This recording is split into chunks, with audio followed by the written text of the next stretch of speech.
I'm talking about frozen to blood fire. I'm here. Oh, great. Okay, okay. I don't know if you guys can still hear me, but it's a bit sticky. Okay.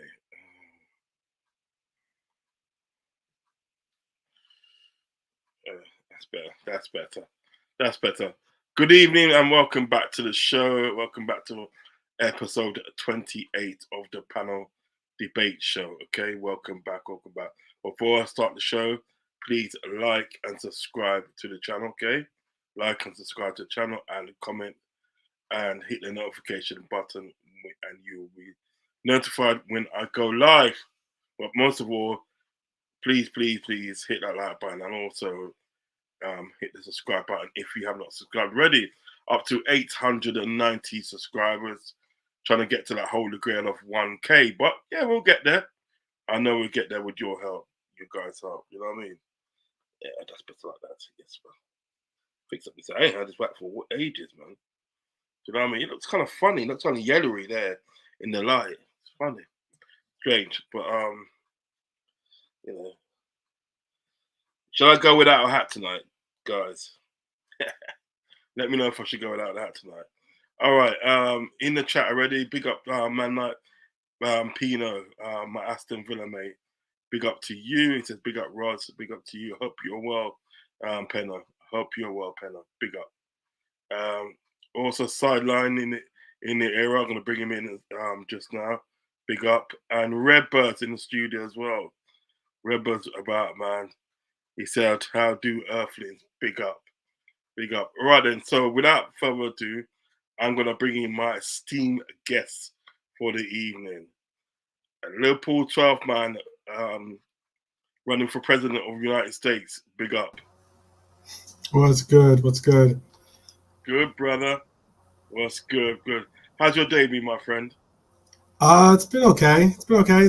Did a show earlier. Did a review, or Yeah. review preview show, and then I also did a. I had work late last night, so yeah, it's been interesting.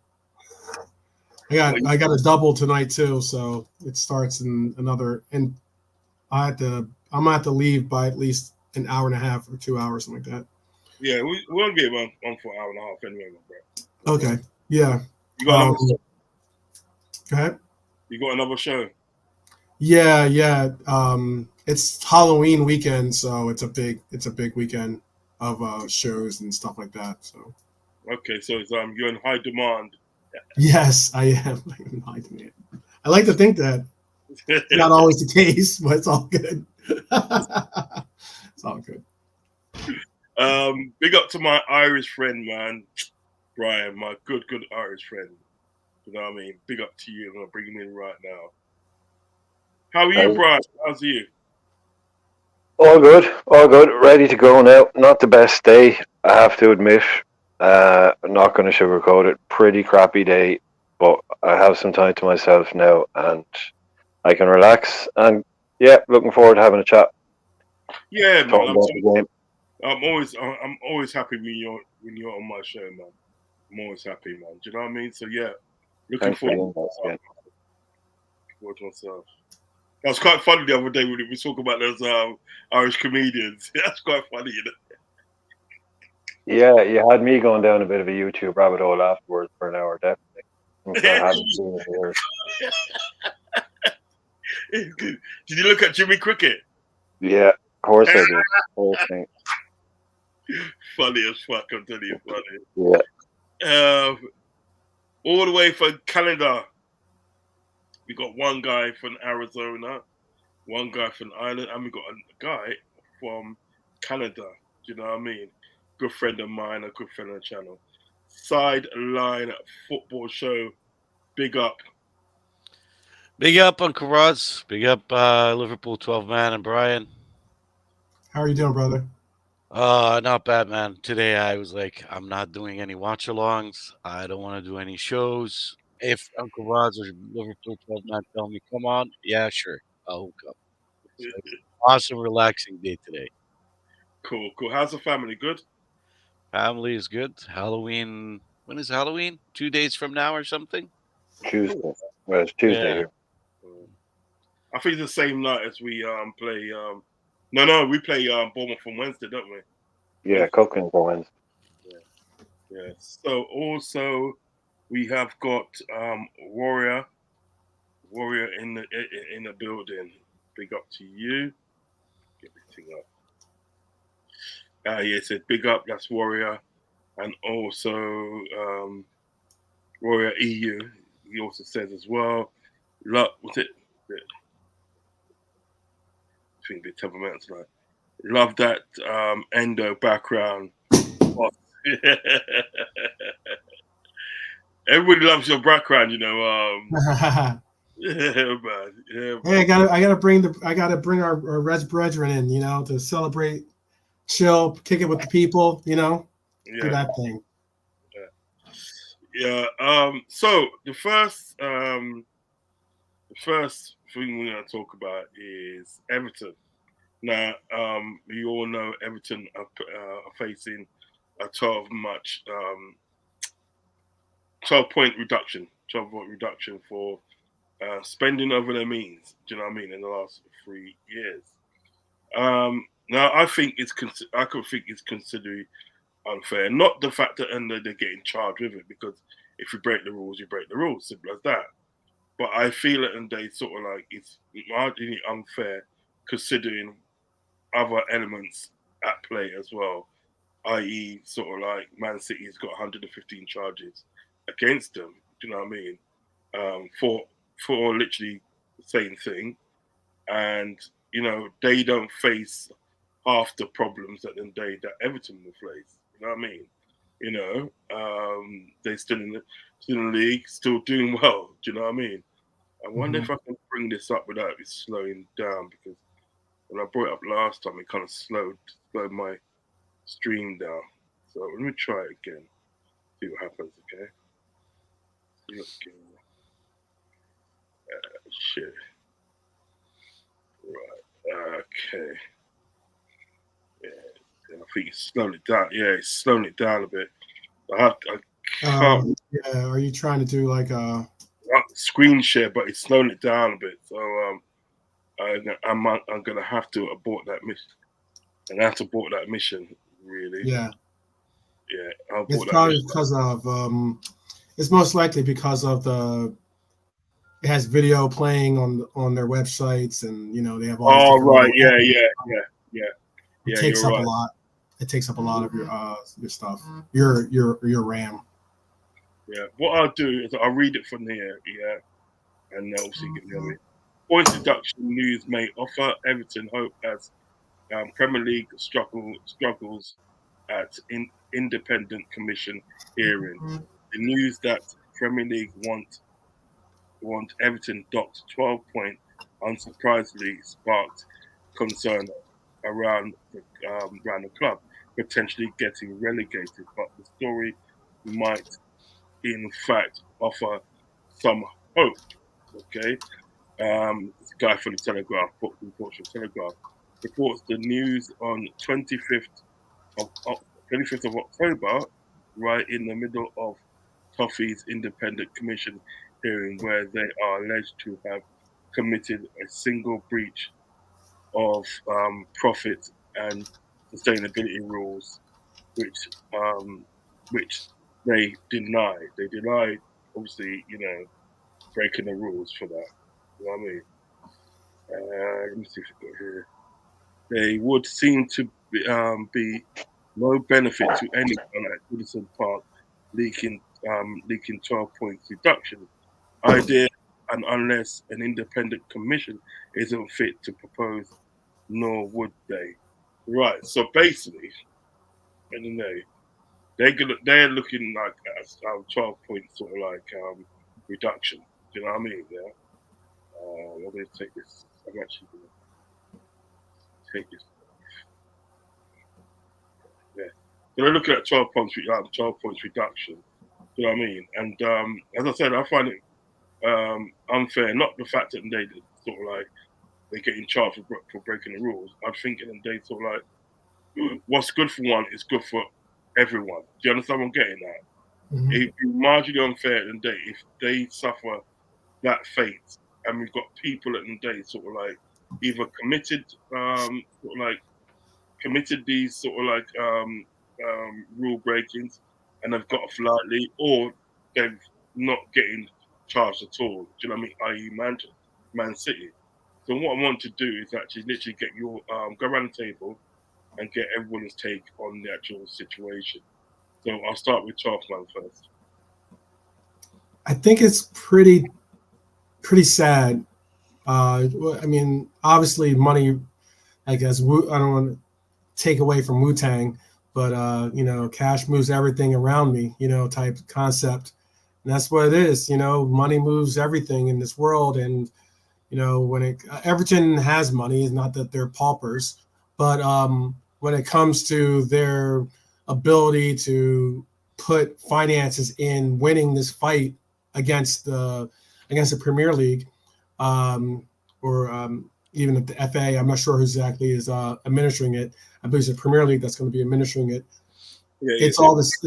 It ends up being that they have such a uphill battle to go against. Whereas in City, City is a nation state ownership group that has plenty of cash to you're basically taking on a nation, and a wealthy nation. So it's just different playing ground. It's unfortunate. And it's just a testament of what the Premier League has somewhat become, which is like there's different rules with different people or different groups. Whether it's whether it goes for the how they administer the rulings for like gambling, for instance, and in the Premier League where one player gets one fine and another gets another player that's been doing that plus a lot more gets another fine or a ban, or whereas in this case we have a club that has over 100 plus allegations against it, and we might not see they're continuing. They just did a treble. They just won. They're going on. They're trying to compete in this title race for an unprecedented fourth title in a row, and it's one of those cases where we have to. They're on. It's under a shroud of controversy, but they're still going to be able to pick up these trophies and it's one of those situations where it's like, okay, well, if they are found guilty, then what happens? Like as in, why not deal with this at you should have the right in America, at least we have a right to a speedy trial. You should have the right to a speedy trial, and if you're innocent, you're obviously innocent until proven guilty, but still all the same, you need to get this trial done and dusted, and it needs to be educated. And I think it's just the longer it goes on, and the more the further it gets, more and more unlikely that we're going to get a really fair ruling, like the other one, like the Cass ruling was, which was an unfair situation. If you ever you watch that documentary, I suggested to you, if you do those things, then you're going to find out that, cash moves everything around us. I mean, it's sad, but that's just the case. And I'm hoping that we as fans try to hold them accountable and ask for a really just servitude. And if they're going to get 12 points deducted from them, then if Everton's going to get 12 points deducted from them, then if City are to be found guilty, then I don't even know if the championship is a good enough the division for them to be relegated towards. Yeah, that sounds true. So Bajan Pop says Everton's circumstances are different. I don't know. The Everton circumstances are this. I did not a piece on it, but I did talk on. I remember bringing it up on someone's show because I did research on it. In Everton's situation, I was talking about last year, they were going to possibly have this ruling done last year, and then it's gotten pushed out to this year. So So they knew they're going to have to face it at one point. And like if you're doing situations where you're trying to like push things into being COVID related, expenses, and you're basically cooking the books in essence, which is the allegations, some allegations against City. Okay, it's you can say they're different, but they do have similarities in the same too. Okay. Brian, what's your thoughts on our situation, my friend? Yeah, it's unfortunate at the moment. The only thing that's really different is that we know the Premier League recommendation. So just to clarify, they're being investigated by an independent commission, an independent body. The FA has nothing to do with it. The Premier League recommended. The Premier League can't investigate. So this independent body investigates them. And what the Premier League have done, have recommended, because these guys, the independent body can only find them, guilty or whatever, guilty or not guilty. They don't have the punishment. So what the Premier League have done, have said, if you find them guilty, we recommend that what you should do is deduct them 12 points. So that's if they're found guilty and they're denying guilt. Yeah. And that's only the recommendation from the Premier League. So that's like the lawyers saying, look, judge, if you find him guilty, he should get 10 years in our opinion. So the judge would go, okay, cool. And then he'll look at it and think, it might be 5 points, it might be 6 points, but again, it might not be anything. And again, it's more to do with the fact that they couldn't, just like Leeds, they couldn't afford to lose money when they were losing money. If they'd been 10, 12 places higher up the league, this wouldn't have been an issue because they'd have had more money coming. And they tried to push it back, and now you've got the new owners who are taking over, and you've also got a series. What will happen is Leicester, Burnley, and Leeds have already said that if they are found guilty, they'll sue because they got knocked down last year, because that's what everybody says they'll do. So it'll be coming at them from all angles, and with just in terms of City, we all would love if City would take that speedy trial that's been offered to them, but they've obfuscated and they've thrown roadblocks in the way and they've tried to slow it down, and they said it brazenly and openly about 3 years ago.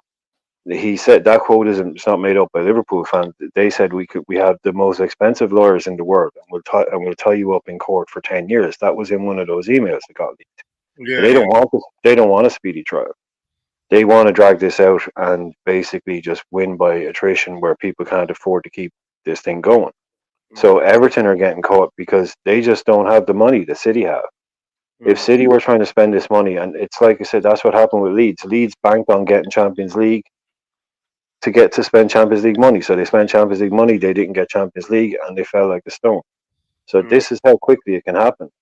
And it just seems like if Everton are dealt with, then all we can do is, we still have to sit here and bite our tongues and go, well, eventually when Man City, if they ever get these processes done, then what will happen to them?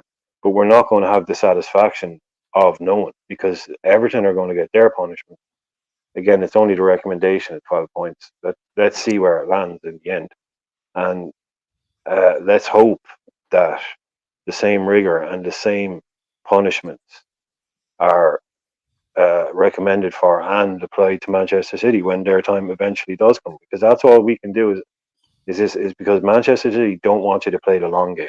They want you to get tired and they want you to give up, but we can't. If we give up, they win. But we have to be prepared for a long battle with them, because they have the money and the resources to do it. Shit. So sideline. What is your thoughts on the situation, my friend? Okay. Well, the two situations, they are for the same outcome, but they are at the same time for the same reason. So what I mean by different outcome, Everton, it's already proven against them that they didn't apply to that rule or abide by that rule for the 4 year or 3 years. You cannot be in the loss in your financial books over 105 million pounds or something like that over 3 years. This is the Premier League kind of putting that rule to push sustainability throughout all of the clubs, to encourage them to depend on yourself on the sources of income. So unfortunately, Everton they have accumulated 450 million pounds of losses over 5 years.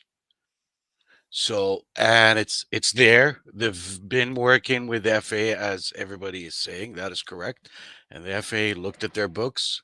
They You know, the couldn't play Premier. with the books as well. Yeah, and it's already documented against Everton. 450 million pounds losses over the 5 years. City, it's also for financial reasons, but the situation is different with City. City got the Etihad. That's the one of the biggest airlines companies out there in the world. It's owned by the government of Abu Dhabi. Okay, Abu Dhabi is one of the 7 states that makes up the United Arab Emirates, and it's owned by the government of Abu Dhabi state, which is the main state that has the capital, and and the prince of that state is the prince of the whole country. So what they've been doing since they bought Man City is they used the Etihad airline through the sponsorship contract to Man City. They've inflated the sponsorship contract. So, for example, to make it a little bit simple, a typical sponsorship contract for any of these clubs out there, Liverpool, Man United, could be in the range of, say, like a main sponsor, between 40 to 100 million pounds a year. Okay. As a main sponsor. So what they've been doing is they did the contract for 500 million a year. The second year, oh, let's renegotiate the contract. They're renegotiating with themselves. You know what I'm saying? The right pocket is Man City. The left pocket is the Etihad airline. Okay, so they're taking 500 million, 500 million this year from the left pocket, the Etihad, and putting it in the right pocket, City. The next year they say, oh, you know what? No, we're gonna buy more players, right? So we're gonna need a little bit more money. So City starts saying, well, we need to renegotiate the sponsorship. We need $1 billion this time. So they renegotiate the sponsorship contract again and they inflate it. Boom, another $1 billion goes from £1 billion from the left pocket to the right pocket. Yep. So that's big part of what's happening with City. And while they are trying to cover all of that, that's what while they're trying to cover it, some of the financial numbers just doesn't add up no matter how much you cover it. You can cover it for a year, 2 years. They've been doing this for the past 9 years. And was one of their main ways of pumping money. There's even there is conspiracy theories as well, that even the other sponsors that they have for City, somehow through nested companies, Abu Dhabi government owns them. Sorry, I can't hear you, Liverpool. If you were on mute. I was just saying, you're right. I had it on mute because I didn't want to interrupt you, but you're right. The shell companies, and they have like these addresses that go to these to empty buildings and stuff like that. And it's like one of those things where like how you can accredit that to being righteous or being worthwhile to show integrity is beyond me. That's why I go, it's Castro's everything around me. So yeah, like I don't want to start going accusations that are bigger than me, but the government there, they already have a big infrastructure for money laundering, shell companies, a huge infrastructure for multiple things, not just Man City. Man City is just one of them. We all know what they're at. We all know what they're Yeah, at.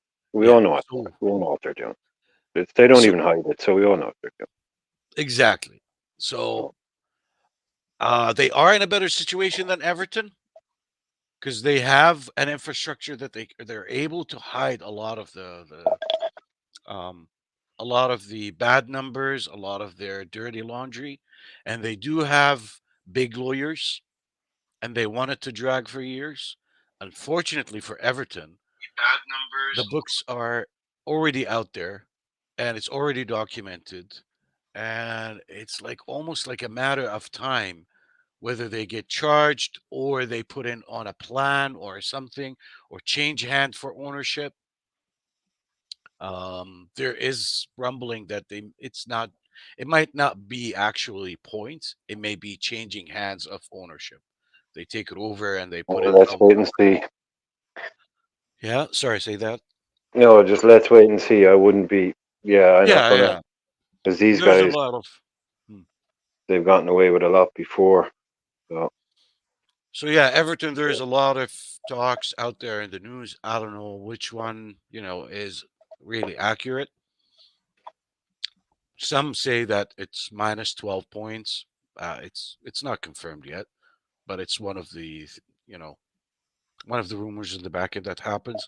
Other people say no, it's out there for a bid and changing hand of ownership. Some say that no, they're gonna send them straight down to champions, uh, the championship, and they're gonna have a lot of restrict rules on income and expenses and whatnot. So let's wait and see, man. Let's wait and see. Yeah, I mean, to be honest, at the day, I just think, look, I just think in the day, like Everton at the day, clearly they broke the rules. Do you know what I mean?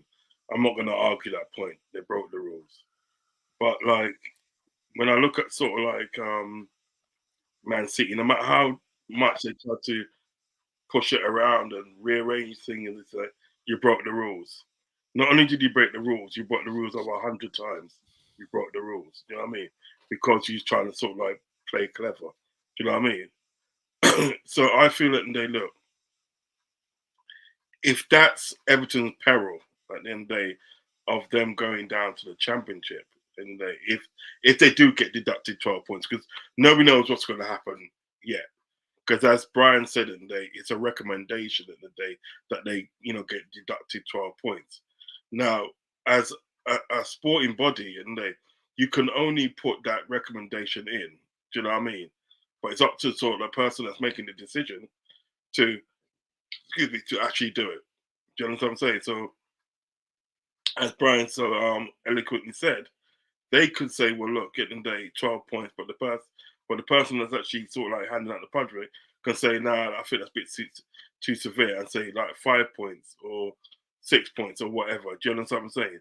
Probably not as much as 12 points, or he may have the judge may have got out of bed the wrong side of the bed that day. Do you know what I mean? And say, nah, we're gonna hit you 12 points. Do you feel me? So it's but what I'm saying is like surely at the end of the day, right? If Everton at the end of the day is gonna suffer that fate, yeah. Well, Man City at the end of the day should be suffering that fate as well, and it should be sooner rather than later. I know it, and they got these fancy lawyers, yeah, that can fight this and fight that. But then the Premiership or whatever sporting body there is should have more fancier lawyers than what they've got. Because remember at the day, they the Premier League at the day makes money. That makes money. Do you know what I'm saying? And I'm sure they can afford it in the day to get like a top, what I mean, top class lawyer in the day that can fight these charges on behalf of the day of the integrity of the league. Do you know what I mean? Because what's going to happen in the day is that people are going to look at a situation with Everton, right, and say, well, look, that's happened to Everton, yeah. How comes it not happened to Man City? And then immediately at the end of the day, the integrity of the league goes. Do you know what I mean? exactly, Rod. You know what I mean? So Yeah, yeah, what would that's you, the what problem. would you say about it? Go on, go on, go on. Yeah, that's the problem. There, if you have Man City that turns around and go, "Oh yeah, they've been cheating for the last 10 years," the Premier League looks like a joke. So it's the Premier League is very reluctant to get rid of something that's as big as Man City, and because it's like if you're in a band and you've got like 5 guys in the band and you're the biggest band in the world and you've got 3 world tours lined up and they're worth hundreds and hundreds of millions of dollars to you, and you find out the lead singer is a scumbag, do you all just walk away immediately, or do you try and keep it quiet that the lead singer is a scumbag and go on your hundreds and hundreds of million world tours and everyone stop buying your records because they find out your lead singer is a scumbag? Yeah, yeah. You know, it is looks really really bad on their product. It's fine when it's a Luton or a Burnley or a Sheffield United. They go, oh look, we're on the ball here. We're catching these guys when they're at it. We're getting rid of these people, and look how quickly we're charging them, and we're making sure none of this, because it's little teams that doesn't hurt the product. Yeah, yeah, You yeah. know, and they can just say, look what a good job we're doing. But then when Manchester City, it's the big boys in the room, and like the guy who owns City, these guys the guy who owns Paris Saint-Germain sits on the board at UEFA. You know, it's a mafia and it's a cartel and it's all of those things in one. So we shouldn't be so surprised that it's all sketchy beyond belief, really. So It's it's stink. depressing. It's depressing that we have to even talk about these kind of subjects connected to football, Mm, mm. financial fair play, and lawyers and shady accounting and all. It's just so depressing that this is like infected the top of the league that we're supposed to watch for fun and enjoyment and relaxation, having a crack. But as this is the world we're in, like Bosman said, money moves things. That's what I'm trying to say. It stinks. You know what I mean? It stinks to the fact that these people have got so much influence in the league. Do you know what I mean? I don't know what you think about it, Sideline. What do you think? It's really sad. Like this kills the integrity of the league. I don't know. Like me watching the league from, if they really punish Everton, I'm gonna start questioning like, what the hell am I watching here? You know, Mm, this is a joke. Then become a freaking joke. I might be like, you know what? I'll freaking go watch the La Liga. yeah, I'm gonna have to get more coffee in my system because a lot of these games are just just dry, man. You know, it's a league of three and a half clubs. That's it. watch South America. Unfortunately, What you should do? Watch South America for like the Brazilian league. I watch the Brazilian league. It's you know what? It might even make sense because of the time zone too, because we're in the there you close go, to the. mate. Yeah, so I might start watching it, and I'm serious about it, and probably a lot of people may start thinking of the same way. You know, if the big boy is gonna come with big infrastructure, with a lot of lawyers and money, and they've developed a whole environment, seriously, an underground whole environment, and City is just one little piece, by the way, of it, and we're suffering from it fast. Other clubs are suffering from it. The integrity of the Premier League is suffering from it. Poor little clubs, you know, they're the easy victim to throw under the bus for that. It's not fair. They're both should be, if there's going to be charges, both have the same outcome, right? Misspending money that your club actually didn't really make legitimately, you know, legally. So City should be facing the same, if not even worse, Yeah, because Everton is only charged for 3 years, I guess, right? yeah, but Up to the 21-22. yeah, They've been doing it for a minimum of 9 years. yeah, because Minimum. it's been since 2010. They've been doing this Look, 2010. That's 30. That's nearly 13 years at the day, right? They've been Yeah. like on the fiddle. You might say on the fiddle. Call it what it is. I mean, it's what Brian said, and I find it very interesting. And you know what I mean. And it's true. Do you know what I mean? It's like when you look at sort of like the Premier League and you look at sort of like UEFA, it's like a cartel because what happens at the day is like certain people, certain bodies at the end of the day in like the Premiership and or like UEFA, they are untouchable. You know what I mean? Yeah, you can go and touch that person over there, pause, but you can't touch us, pause. You understand what I'm saying? What do you think, 12 man? well, I think that realistically, I mean, look, we're talking about City, great. We're talking about Everton, great. But I mean, Chelsea just self-reported on itself, telling them that they've recognized that they've been cheating for the years that they went through a decade of winning. And now, albeit it's not this Idiots. group that is quote unquote that was responsible for those years, but they've said they've done the reviews of the books and they recognize that, yeah, Chalk there's a horror. lot of money that was going to like players' families or going to like offshore accounts and all these little different things. And you're like, and that was during an era where Chelsea really did well and had a lot of silverware to account for. I mean, are they going to be held accountable? Is it because now they told on themselves? Do they think that they just get a fine and we just keep it moving? Like it's one of those cases where like there's a lot more that this league needs to do to keep itself, to keep the intent, the sliver of integrity that it has. Whether we've been talking about the referees, whether we're talking about the finances, or we're talking about players gambling. There's so many complexities that go on with the integrity of this game that, as the stewards of this game, the Premier League has to go above and beyond to hold itself accountable and hold the integrity of the game to a higher standard. And we'll see if they do that.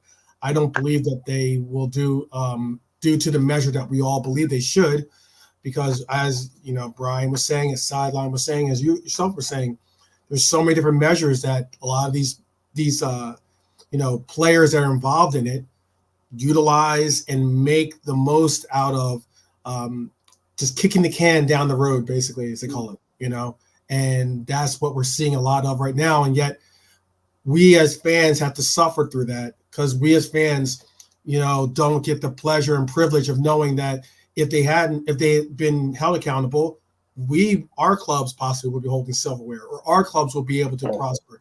And it's a shame that our club is one of the clubs that is doing this right by trying to do things accountably right with the books and FFP and everything, and yet One of the we're not. cleanest We're still clubs, being by held the way. accountable. Start. Well, that's one of the funny things is you'll see that when it happens, the relegated clubs will always sue. The clubs that if someone stays up because they cheated, the clubs that went down will always sue. But if someone who's proven to be cheated wins a trophy, that hasn't happened yet. So we don't know yet what will the lawyers say, what will the owners say, how will they approach, because they'll have people in their ear saying they won't go for the whole give us the trophies back. Maybe there's a world where that happens, where they just change the record books, right? But I guarantee you there'll be people saying like that, forget about the trophy. You would have finished first that season, and that season, and you would finish second that season, and you finish second, and third. You can sue for the lost winnings. Mm-hmm. You can go after that money. Like we talk again, money. They'll have lawyers saying you can go after that money. Didn't that happen with Brian too? You're a good steward of the not in the Premier League. I thought it was was it Sheffield United? It was a club. I'm trying to think what club it was. Well, that was West Ham. You see, that was yeah. But you see, what happened was West Ham got Carlos Tevez and Javier Mascherano on contracts that were proven to be illegal afterwards, and they stayed up, and Sheffield United went down, and so basically they sued West Ham for playing ineligible players, effectively. Right. But yeah, it remains to be seen what would happen. They could have sued. They possibly could have sued still the Premier League for allowing them to. Yeah, he could. I mean, in terms of, I'm just interested to see what would happen, because it's never happened where someone has been proven to have won a trophy and then do, because fans will always say, we should get that trophy or we should get that title. I reckon the lawyers who are there going to go after the money. But yeah, that's anyway, dirty, grubby stuff. Yeah. Well, the Italian, the Italian league, look at what happened to it.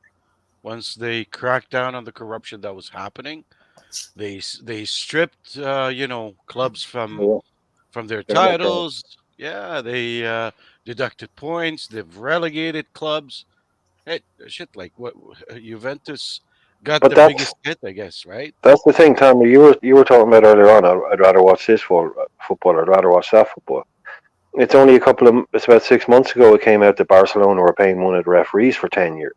Juventus are cheating and getting, demoted Yep. to Serie B. There's no football, and like the higher the level, the less corrupt it is. Believe me, the lower down the leagues you go, the more corrupt these teams get.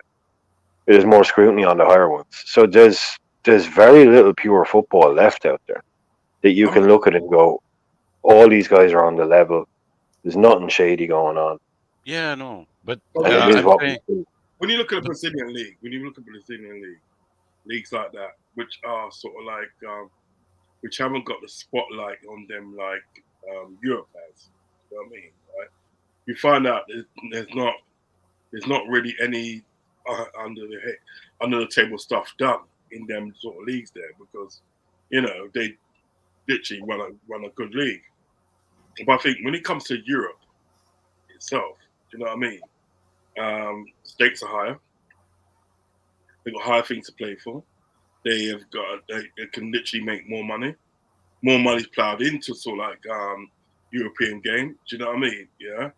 And I always say this: where there's loads of money, when there's a lot of money, you'll find corruption. Do you know what I mean? Because when you look at the Premier League itself, yeah, before the Premier League started, and it was like Division One, Division Two, Division Three, and Division Four, yeah, you never had no corruption in there. And then the closest you got to it was the fact that the players weren't getting paid, a lot of money, and they went on strike and this and that. Do you know what I mean? Yeah, but there's no corruption. But soon as you think of something new now, you'll be thinking of something new, and you get all these people that investing money like into this franchise because it is a franchise. Yeah, the people investing money in. That's when you start finding corruption.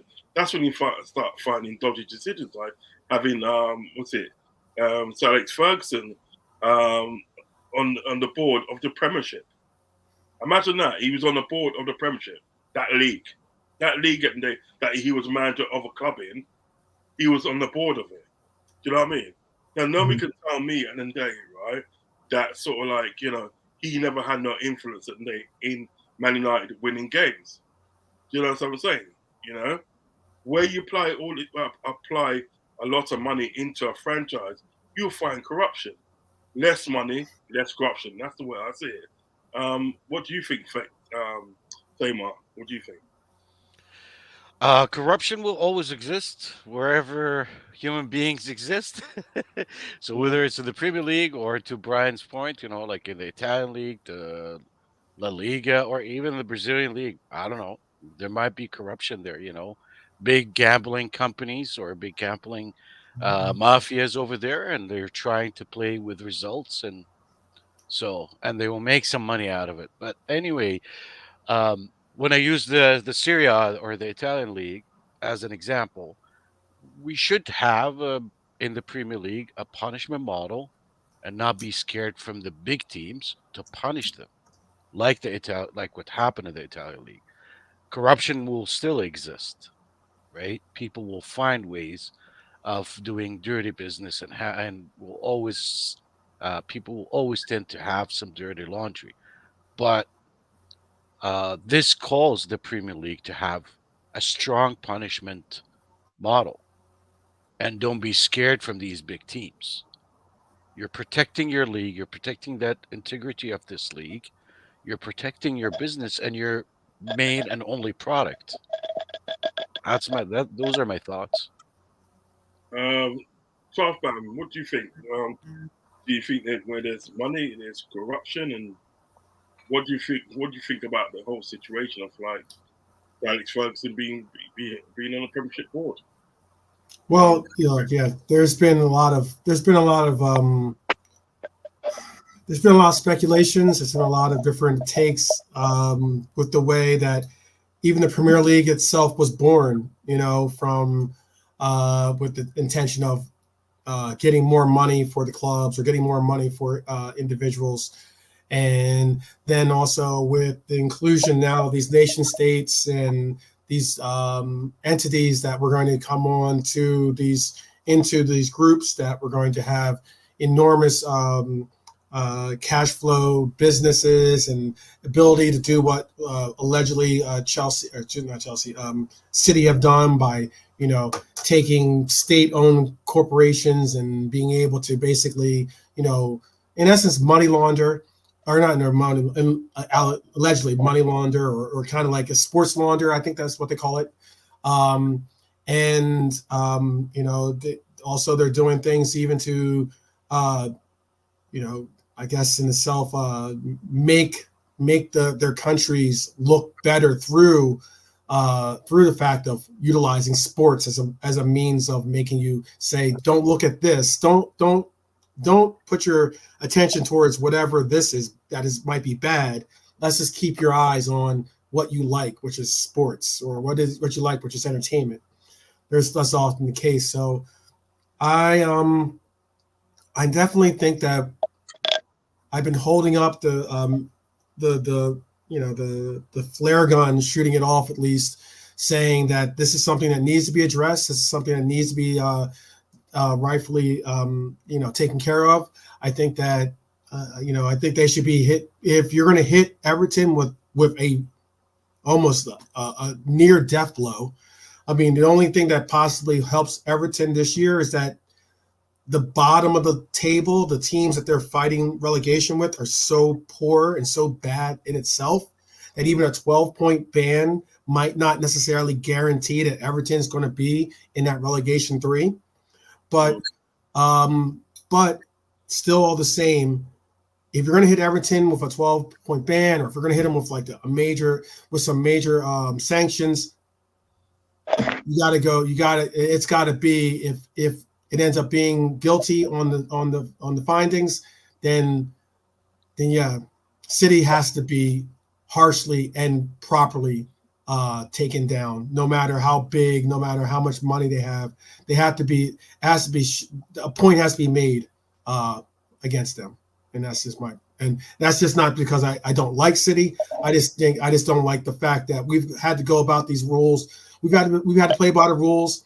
If you knew that you're playing Monopoly and someone's the bank, and they're slipping themselves 500s, every once in a while, just to make, things work out for them, and then a couple of times around the board, you're like, how do you have so much money? Yeah, that's just not kosher for me. So yeah, that's definitely not good.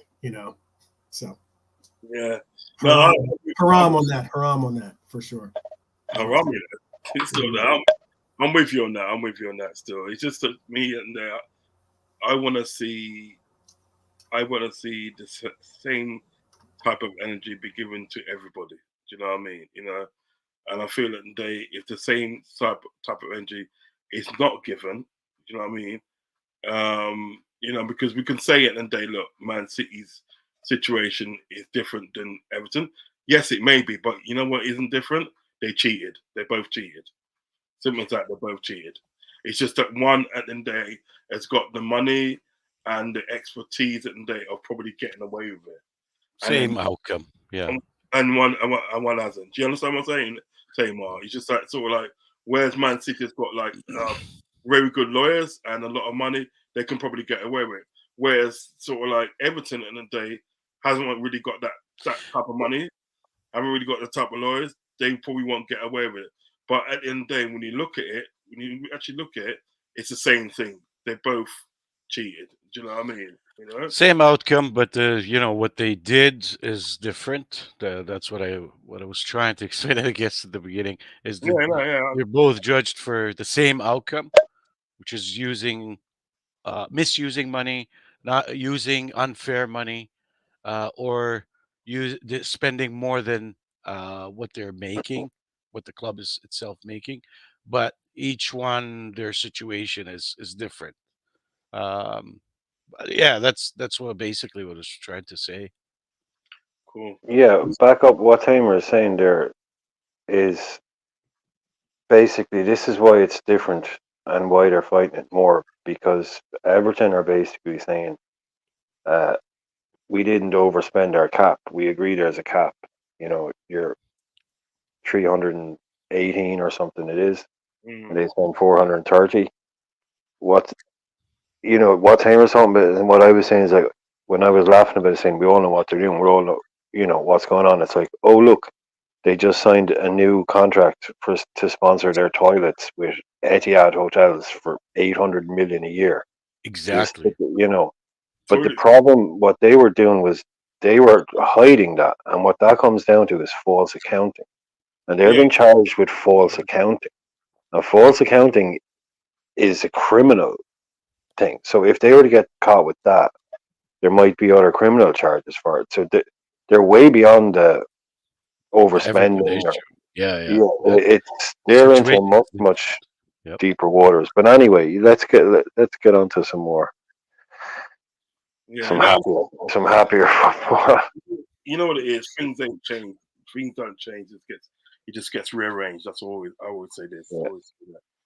Let me go into some of the comments before I go on to the next subject. You know what I mean? Did you guys read the statement from the club in regards to the Palestinian flag being in the stadium, etc.? No. I didn't read that. No. I'm gonna have to read it. Have they banned it or encouraged it? I don't know. I'm gonna have to read it after, sort of like research it after the show. You know what I mean? Yeah, they said they're not allowing. I did see the statement. Basically, they're not allowing flags from Israel or Palestinian, because I believe that some people went with like free Palestine shirts and they went with like Palestinian flags. So they're not allowing for that, political, geopolitical, however you reference it, message to be said. But not to get into a political commentary here, just to say, I think that if you're gonna make that comment, you need to then say, okay, well, you did allow for Ukrainian flags to be like presented in this, like, hugely, like, whereas and you're standing with Ukraine and everything else. So I mean, like, if you're gonna, you can't just pick and choose the way that we're doing or way that they're seeming to do so. I think it's a bad call. If anything, just say, hey, going forward, we're not going to allow for any flags to be flown in the stadium. I mean, to me, that makes sense. I mean, it's good and it's a bad, because the good thing is that you're not letting the game be influenced by political views, whether it be in favor of Palestine or in favor of Israel. You just are not having it. But then, and the day, it begs the question, and the day, well, why did you sort of let the Ukrainian flags in? Why did you have so much covering the Ukrainian situation? Why was all these managers at that time? Remember at that time, why was all these managers getting bombarded asking what they think about Ukraine, until Thomas Tuchel said, well, look, I'm not a politician. What are you asking these questions for? He went off on one of these reporters. He literally went off.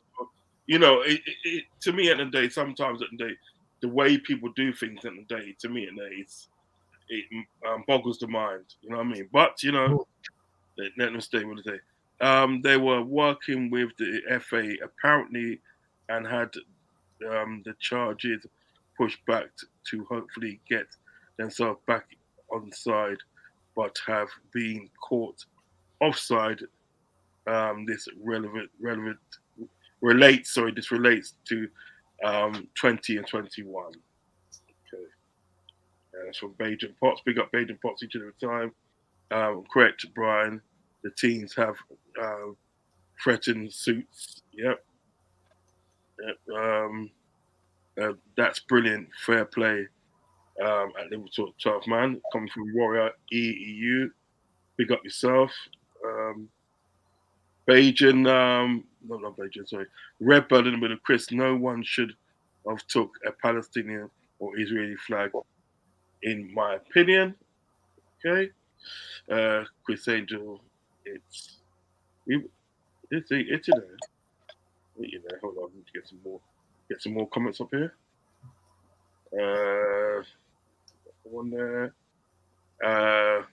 Represent 12 man. They should have banned Ukraine flags, in my opinion. Yep, that is fair. If you're gonna ban one, might ban it all. Chris, this is coming from Chris Angel at 4 Repo 9. It's a sensitive topic, not to start anything, but where was the energy in regards to Ukraine? Yeah, I think we can all agree on that. I hope you're doing well. By the way, that's coming from Chris. I agree with Redbird. I think if you say that about Israel and Palestine, then it should be applied to every country's flag. That's coming from you, truly, yours truly, 12 man. Told he's running for president, you know. At Liverpool, 12 man, it's a weird way. It looks messy. Looks like NFC is taking sides. I expect equal treatment. Yeah, I do. I expect equal treatment. There's got to be equal treatment. Chris, like I said, they shouldn't have allowed Ukraine flags in our publicity support any side. Any side, yeah. Our fan base is a worldwide, so it's an iffy subject in my opinion. It is actually, you know, worldwide. Okay. We'll go to the next subject in a minute. Pops, we got Chris Angel. Big up. That's come from Brian. Thanks, Chris. I'm getting there. It's not that. It's from Redbird. Of course.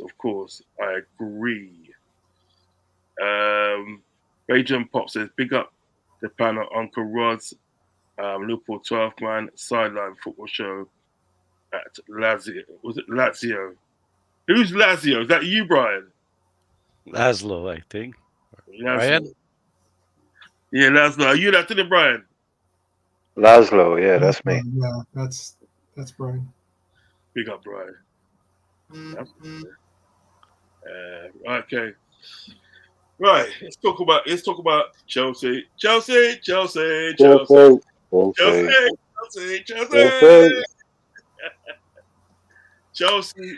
lost again today. I watched the game, and in my predictions, they let me down. In my predictions, I had them down as for a 2-0 win. However, I think I did the same. Yes, you did the same. You were with me on the show, yes. I think we went 2-0. By the way, of all of the people that I've listened to on YouTube and tuned into, no one even predicted like the worst score for Chelsea is to tie. yeah.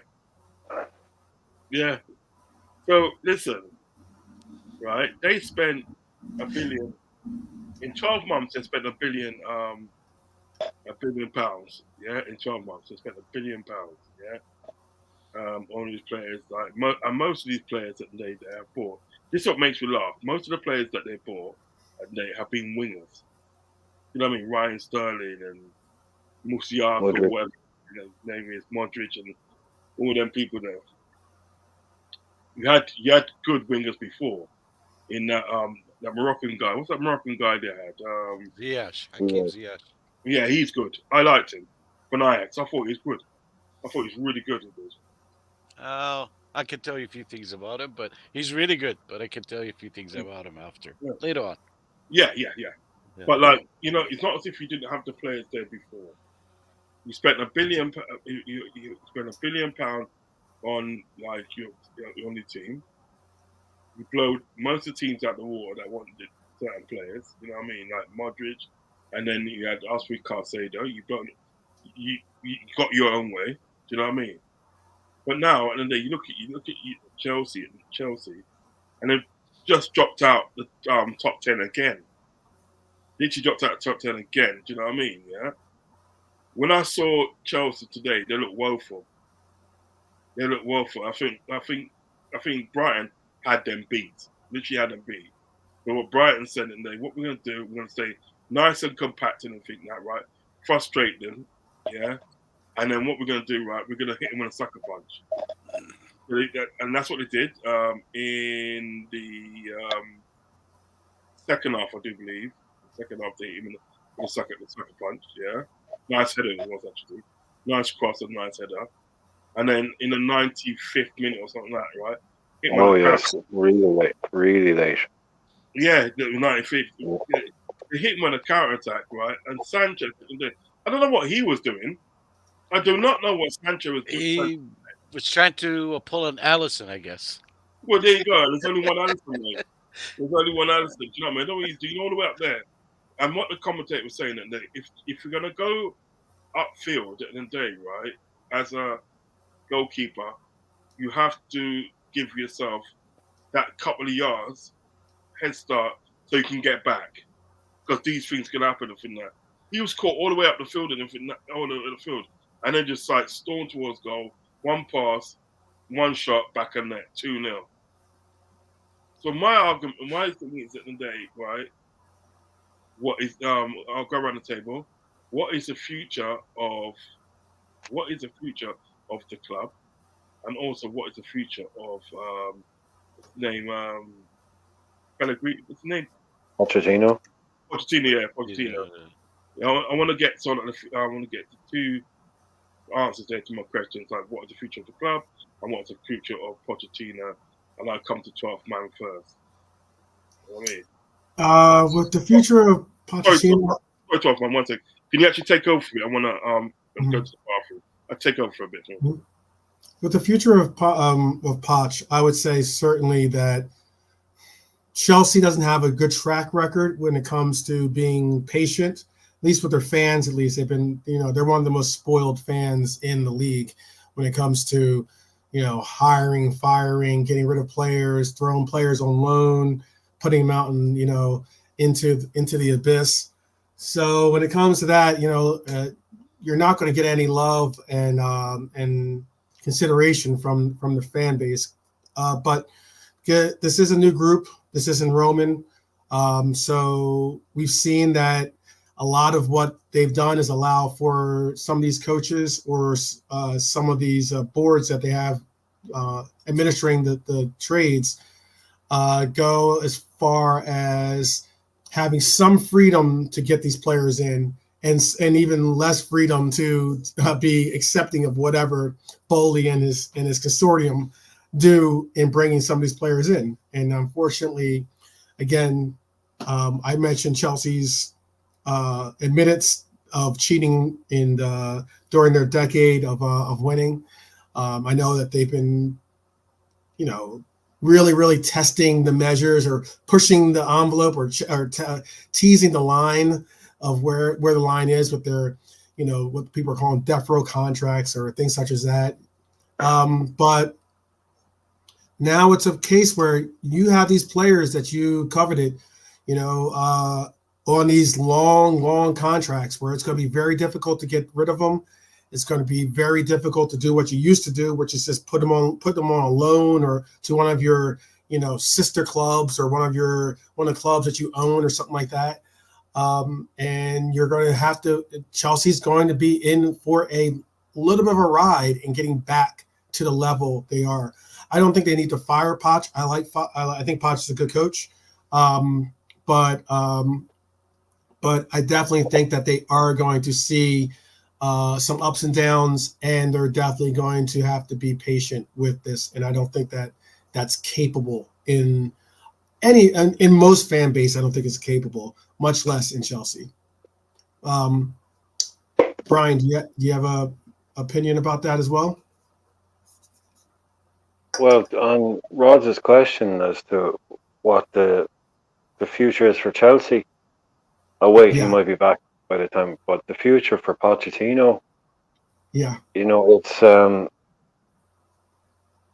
it's always a strange fit when you see someone who works best in a particular environment go to a very different environment, and everybody kind of just assumes, like when Potter went to Chelsea, anybody who really watching Chelsea, watching Potter over the last 20 years would have looked at that and known immediately what was going to happen.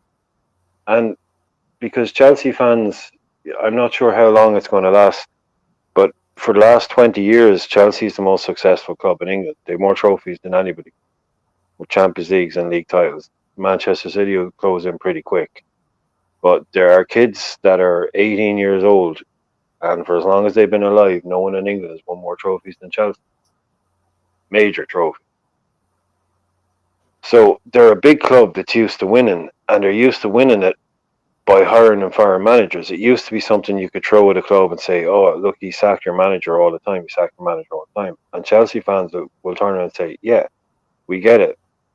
That's usually a bad thing, but at Chelsea, it worked." Like there's a couple of managers.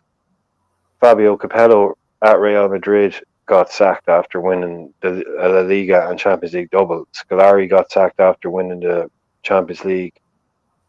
Gus Hiddink, Ancelotti gets sacked after winning a league and a cup double. You know, at Real Madrid, Chelsea, they do these things and they just continue to win. So they don't see it as an issue. They don't see it as a problem. And I suppose it isn't a problem if you keep winning. It's a culture thing. You know, some clubs get this idea that, and it was a silly idea and a weird idea that because this total unicorn, as kids would call it, of a manager, and Alex Ferguson comes along and manages to do 27 years at a club the size of Manchester United, people don't realize that is absolutely abnormal. That is not a normal thing that you should ever expect to happen again. If you're gauging things off that's how you do it, then you're never going to do it, because that is a once in a 500-year scenario. And even especially these days, for a manager to come and spend over a quarter of a century managing one club, it's unheard of. Klopp doing it for this long is insane. So you're not going to get these managers to come along like 3-4 years. You know, one of the most famous quotes about managers: 3 years is it. You know, at the highest level, 3 years would normally be it for a manager because players stop listening, tactics haven't changed. But now the best are stretching it out a bit. Guardiola, this isn't normal. What Klopp and Guardiola are doing, don't benchmark stuff off what these guys are doing. So a club like Chelsea and a project manager, a long-term manager like Pochettino doesn't ever seem like the right fit. In terms of where Chelsea are going as a club, it doesn't really matter. Bowley doesn't really care because they can lose money. It's for Chelsea, it's not really about making money and losing money. They don't care if they lose money because of revenue. They care about revenue. They banked on Chelsea always having X amount of revenue. That isn't going very well at the moment. They shouldn't be in 10th. They're thinking second, third, fourth. As long as they kept the money rolling in, they could spend as much as they want. They need to lose money. It's a football club. Most football clubs lose money. That's why they have those things in place, stop them losing too much money. So they're a project. They were forced to spend £1 billion because they got that £1 billion off the club because all of that weird stuff that was going on with the sale. Don't forget how weird that sale was. So forced through by the British government, all kinds of strange things going on there. Radcliffe was trying to buy them, and they were legally obliged to spend all this money. So they're going to be there for a couple of years to make a load. And he could sell up. Clearly, could sell up in a year and a half, 2 years. It's all about revenue. As long as there's money coming in, like Netflix has never made a profit. It took Amazon about 20 years to make a profit. But it was all about revenue. Money was coming in, so it's fine. That's the way Clear Lake look at things. You know, they don't really give a damn about Chelsea. Their end game, I don't know what it is for them. Their end game obviously is to sell the club for more than they bought it for, and they'll probably do that at first opportunity. But just to expect more of the same for Chelsea, all this crazy, weird owners spending tons of money and at the moment getting it wrong. How about yourself, Sideline? What do you think about? Do Chelsea have an issue with Poch, or is it something that they're going to, are they going to have the reserve to allow for Poch to see this through, unlike what they did with Potter, unlike they did with Lampard, unlike they did with Tuchel? I mean, and like they did twice, I should say, with Lampard. So are they gonna give Poch a real good run here, or do you think that Poch is one of those like dead men walking type thing where this is like a pretty much a lose-lose situation and it's just a matter of time? Chelsea and Man United both are a really good example of bad environment that um, either you created by yourself or it was created by events that happened around your club. So Man United, they created it themselves, um, and it was internally created. For Chelsea, the way how Brian was explaining it, the main event of the putting the club for sale and the way how they did it, that created the chaos within Chelsea. Otherwise, Chelsea, as both of you explained it, they've been hiring, firing coaches, and it's been working for them. That cycle broke for them, and I think they're gonna be going down for the next decade, if not two. It's gonna take a long time because the whole environment became a negative environment. Caicedo used to be a really good player with Brighton. Cucurella used to do good with Brighton, and I think he was with Real Sociedad before that, or I can't remember the Spanish team that he played for, but he was good. And the list is big. Thiago Silva used to be really good with PSG.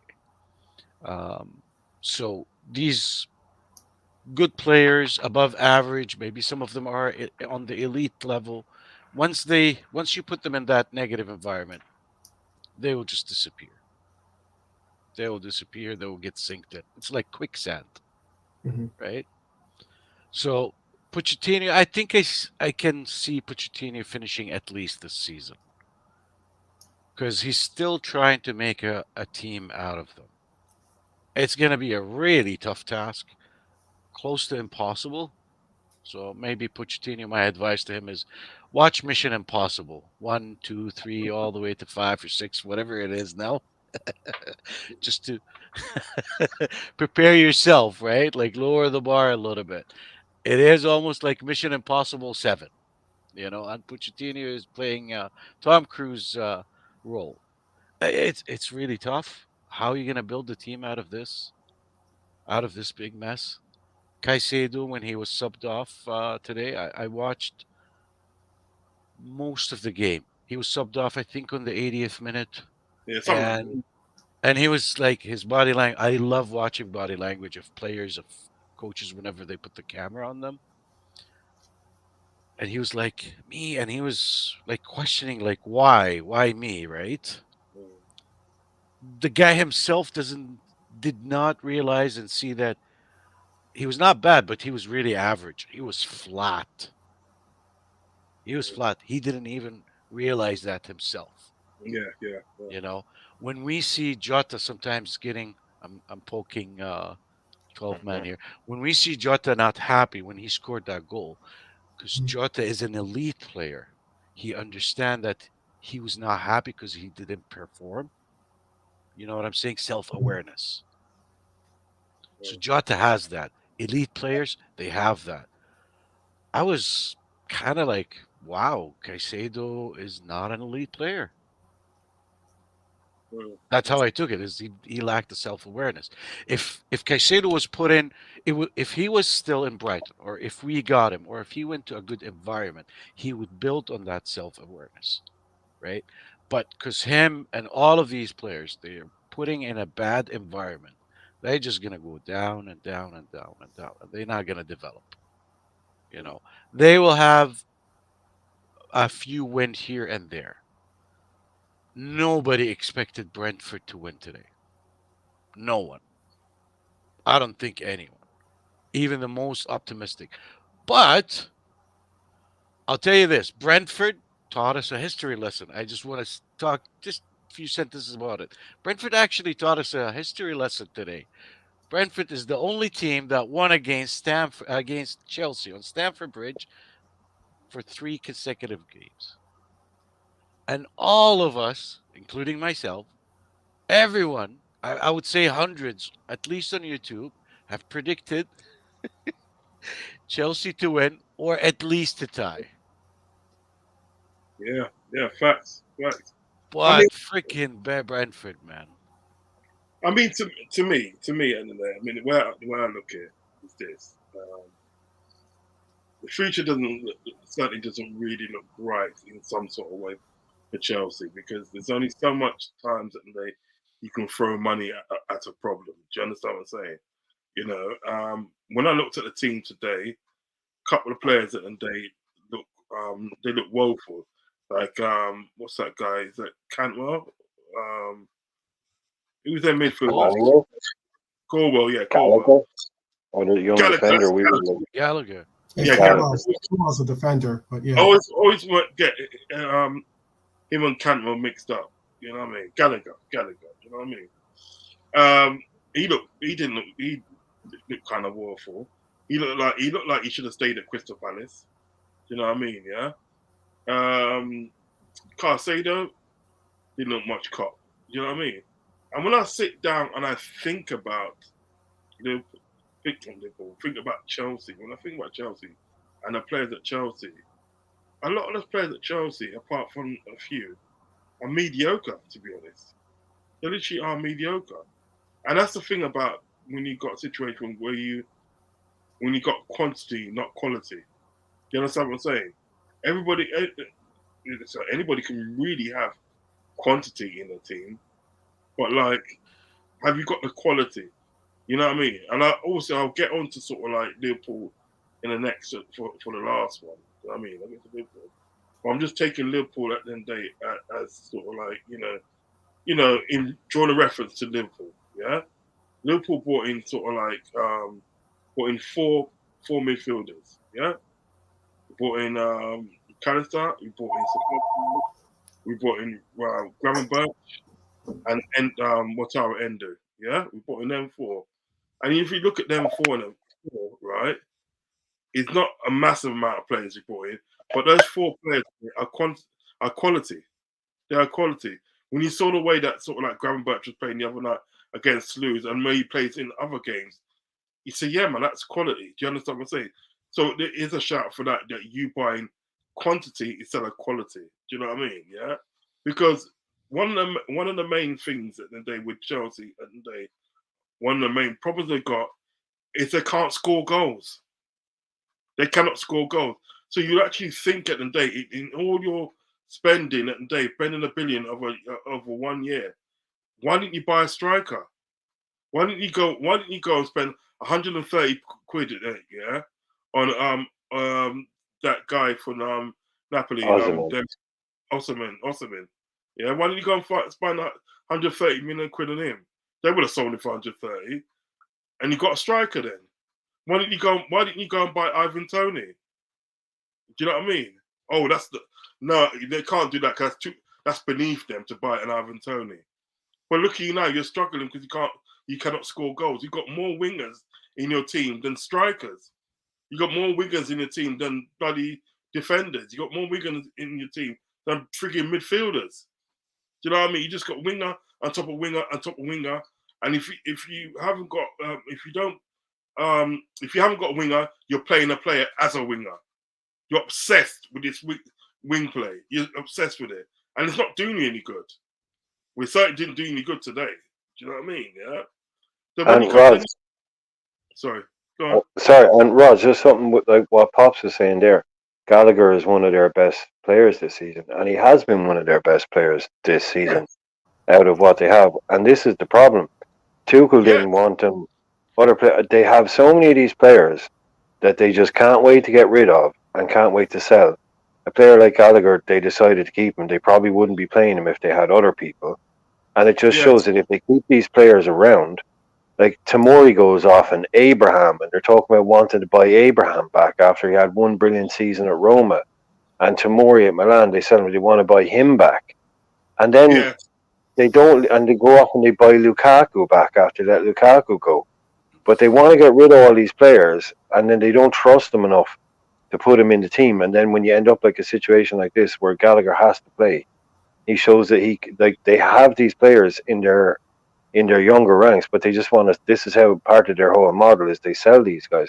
But what really, really infuriated me, I don't know why, but it infuriated me, was that after all, the number one thing was, yeah, how did they end up with no striker after all that money? That's just stupid. But the fact that right at the end of the transfer window, they went out and they gave Manchester City £45 million for Cole Palmer. Just the classic English academy product that should be in Chelsea's academy. Chelsea should have their own Cole Palmer. But even after all of that, they still have to go out and give Chelsea City 45 million for their 45 million quid, man. More than we paid for Gravenberch for a guy that never played for City more than probably a few minutes in the Premier League, few games. That's how badly. That's insanity. That's how badly after all that goddamn money, you could have bought 2 football clubs for that money, and they couldn't buy a decent starting 11. Exactly what I'm saying. When you look at Kyle Palmer, when you look at him, he's probably arguably one of the best players that they brought. Yeah. This is why don't they have him already? What I'm trying to say is that I know that in the day they should have bought a striker, but all doubt that's a no-brainer. But if you look at it in a certain sense, at the day, right? We look at Kyle Palmer and you look at the way he's been playing at the day for Chelsea at the day, he's probably arguably one of the best players that they brought. So yes, you are right. How comes at the day you had to go to Man City at the day, right? With at one time, at one chosen time and everything like that, you had the best academy in England, didn't they? But you still had to turn around and go and raid sort of like Man City academy at the day, sort of like for Kyle Palmer. Do you know what I mean? And now that's what I'm trying to say. When you look at Chelsea, they're going nowhere fast. You know what I mean? And when it comes down to the manager now, what's going to happen to the manager? And that they're going to say, well, you know what? You know what I mean? He ain't cutting it and everything like that. Let's pay him off and get another manager. Do you know what I mean? You're running out of managers to get, because it's going to come to a certain time that managers at the day are going to think, well, I'm not going to go there because I ain't going to be there for long. What's the point? Do you know what I mean? Yeah? You know what I mean? And they're going to literally refuse at the day to go to Chelsea. Do you know what I mean? You understand what I'm saying? You know? So what they're doing at the moment, and they can only sort of like, you know, survive it for so long. And what's going to happen, and what is happening now, you are seeing that now. Because you've had Todd Bowley, and Todd Bowley, he's sort of like, you know, bloody, one of the owners of the club, one of the owners of the club, backed by a consortium, and then they, right? After a while, right? They're gonna look at Todd Bowley and say, look, you know what I mean? We've given you $1 billion. We've given you everything that you wanted, right? You know, and we can't see not even a farthing coming back. You know what I mean? Not even a shilling is coming back into the club because you keep on losing games. Do you know what I mean? Yeah, they could at the day at this rate with their sort of like up and down results, they could at the day find themselves in the relegations. So they could find themselves in there. Do you know And what I mean? one thing, you know what? One of the biggest problems they have is Stamford Bridge. At Stamford Bridge, right, on one side of Stamford Bridge, Roz, you'll notice there's a railway line that can't ever be moved. Whether it's trains or some whatever kind of future transport, that's not ever going to be moved. They can't build over that. If they looked at it and it was costed about $1.5 billion, and on the other side there's a graveyard. There's a graveyard on the other side. That's never going to be bought. They can't buy that, move it, tear it down. They can't. They looked at building up. They're in Chelsea. Have you seen the price of land in Chelsea? There ain't no land in Chelsea. Yeah. In West London, they cannot make. They could make a 60,000 seater stadium and fill it, but they can't. They're stuck in one of the smallest Big Six stadiums out there. That's a really, really big problem for them. That's why he wanted to move to Battersea Power Station. And that fell through. So here what happened in the day, right? I think it's gonna get bad, even worse before it gets better with Chelsea. You know what I mean? I'm talking about on the On the on the football side, meaning sort of like the club and even the manager. It's gonna get bad, even worse before it can even start to get better. Maybe them getting relegated today might be good for them. Do you know what I mean? But the last thing I want to go into, last few things, because I'm actually going to put up the prediction, sort of like this competition that we're in at the moment. You know what I mean? So, man, you need to get involved in that, man. You need to get involved. Yeah. No kidding. You need to get involved, man. I don't know what you try. I don't know what you're doing, man. You just kind of like you're going at the situation. It's coming at you. No. I was letting people say what they had to say. I mean, I thought. No, the competition. Oh, with the accumulator. Yeah. Yeah. Get yourself involved, man. It's coming like you're running, man. Get yourself involved. Running. But what I'm going to do after we finish the last subject, I'm going to put up the sort of. It's a good incubator. It's a good incubator. I want to find out who's got the best ability to call out the scores. So start using the league has been running. The league has been running since the start. Like I joined late, so if you join late, you join the league, but you end up like you'll start on 0. Like Pops joined yesterday, I think, and he started on 0. Yeah. So the later you join, the further behind people you'll be in the league. So Pops joined last week. If anyone was thinking about join tonight, so you don't end up like 300 points behind before you even start. Don't watch that much. Get involved. It's all fun. Listen, I'm gonna put that up at the end of the day. Obviously, the results of it. I'm gonna put that up so far. I'm gonna put up at the last bit of the show. Okay. The last thing I want to talk about is our beloved Jurgen Klopp. Now, we was all screaming out last season that he needs to fix the midfield. You know what I mean? And we all know at the end of the day, the midfield at the end of the day was on its dying legs. You know what I mean? There's no kind of like getting around it. You know what I mean? There's no criticism, but it was obviously, on its dying legs because that midfield had done bits for us. He done bits for Liverpool Football Club. He literally put Liverpool Football Club back on the map again. Do you know what I mean? But he's brought in these players, these proper players in the day, right? And they've adjusted. To me, they've adjusted.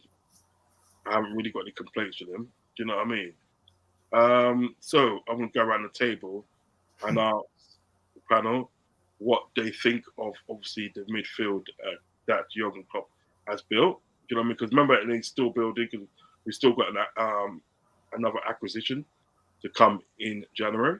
Do you know what I mean? But like so far, I'm going to go around the table and ask what they think of what they sort of like what they feel that they Klopp's done for this midfield. You know what I mean? Yeah.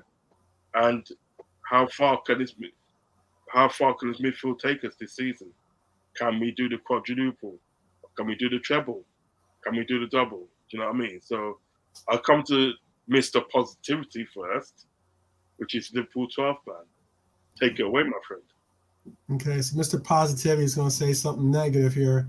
I just recognized the fact that it was Hopper, right? That's his last name, the referee that refereed our match against the Spurs. He was the referee today for Chelsea Brentford. Yeah. But he had a better game, though. He had a better game today than what he did at Chelsea. Still, the sheer fact that he's still even refereeing in this league after the hard, like you're like he had a better attempt. Oh, okay. But it's true though. That's like getting 0 out of 10 right on a test, and then you got one right. You did better. No, but Tom, you know what it is. Remember the fact that the day that obviously, and then we know at the day sort of like he wasn't supposed to be refereeing again, but we know the powers of be it, and they ain't gonna let that happen. So I'm just saying that he had a better game. He had a week off. He had a week's vacation, basically. He's back in the mix of things. Absolutely incredible. Absolutely incredible. I wish I had that. If I had that kind of job security, oh my goodness, I'd probably be doing a couple different things in my life at this moment. But anyway, Okay, so as far as the midfield goes of our club, it's funny because I mentioned it on my podcast earlier, and that was the fact that it's incredible. There was loud, uh, a loud group of people. Let's just call it that. You know, um, amongst our fan base. And I'm not talking about just rivals or neutrals. I'm talking about amongst our fan base that we're screaming out loud about how Klopp's never done a rebuild, how Klopp can never do, isn't going to be able to do a rebuild, and he's not capable of doing a rebuild. There is plenty of clamoring. I get that about for our midfield, as you so rightly said, about how we needed to basically get some new legs, get some more, if anything, not only just legs, but get some more. Let's say capable, but also reliable legs that weren't going to be on the mend, which was often the case when it came to Naby or came to Ox or or the likes. But what I can say with our rebuild is that we've just done it. We've done a formidable job of bringing in some players that fit the system, are definitely Liverpool trusted and true players in that they play for the badge. They understand the lure and likelihood of what it means to play with this kit, to play for this club, and also as an opportunity of a lifetime. So with that said, I mean, like, I just am proud of the direction that this midfield has gone, or this team in general, or what our Kaiser has done with this team, and that is rebuild a midfield that has some great components a part of it now. Whereas you say Gravenberch, you could say the same for Dominic. You say the same for McAllister. They brought in veteran experience in Endo.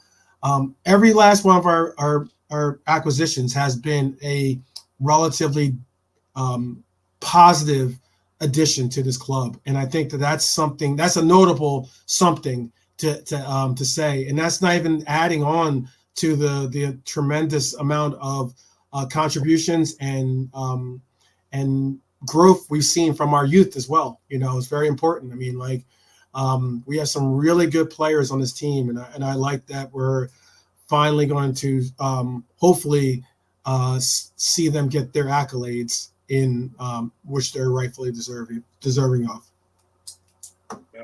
Same question to you, Brian. Yeah, what do I rate the? Now, how do Yeah, you rate how do you rate Klopp? How do you rate Klopp's rebuild so far? And two, at the end of the day, what do you feel? What do you think at the end of the day that Klopp's midfield, that new midfield, what do you think they can achieve this season? right. Yeah, okay. Yeah, it's one of those ones where if you look back, because we all get so frenzied over transfers and during the window, everybody gets so wound up about things and looking forensically at different things and every level of it. So it's good to be after a few months to be able to take a step back from it. I like to look at things in the bigger picture because football can trick you into thinking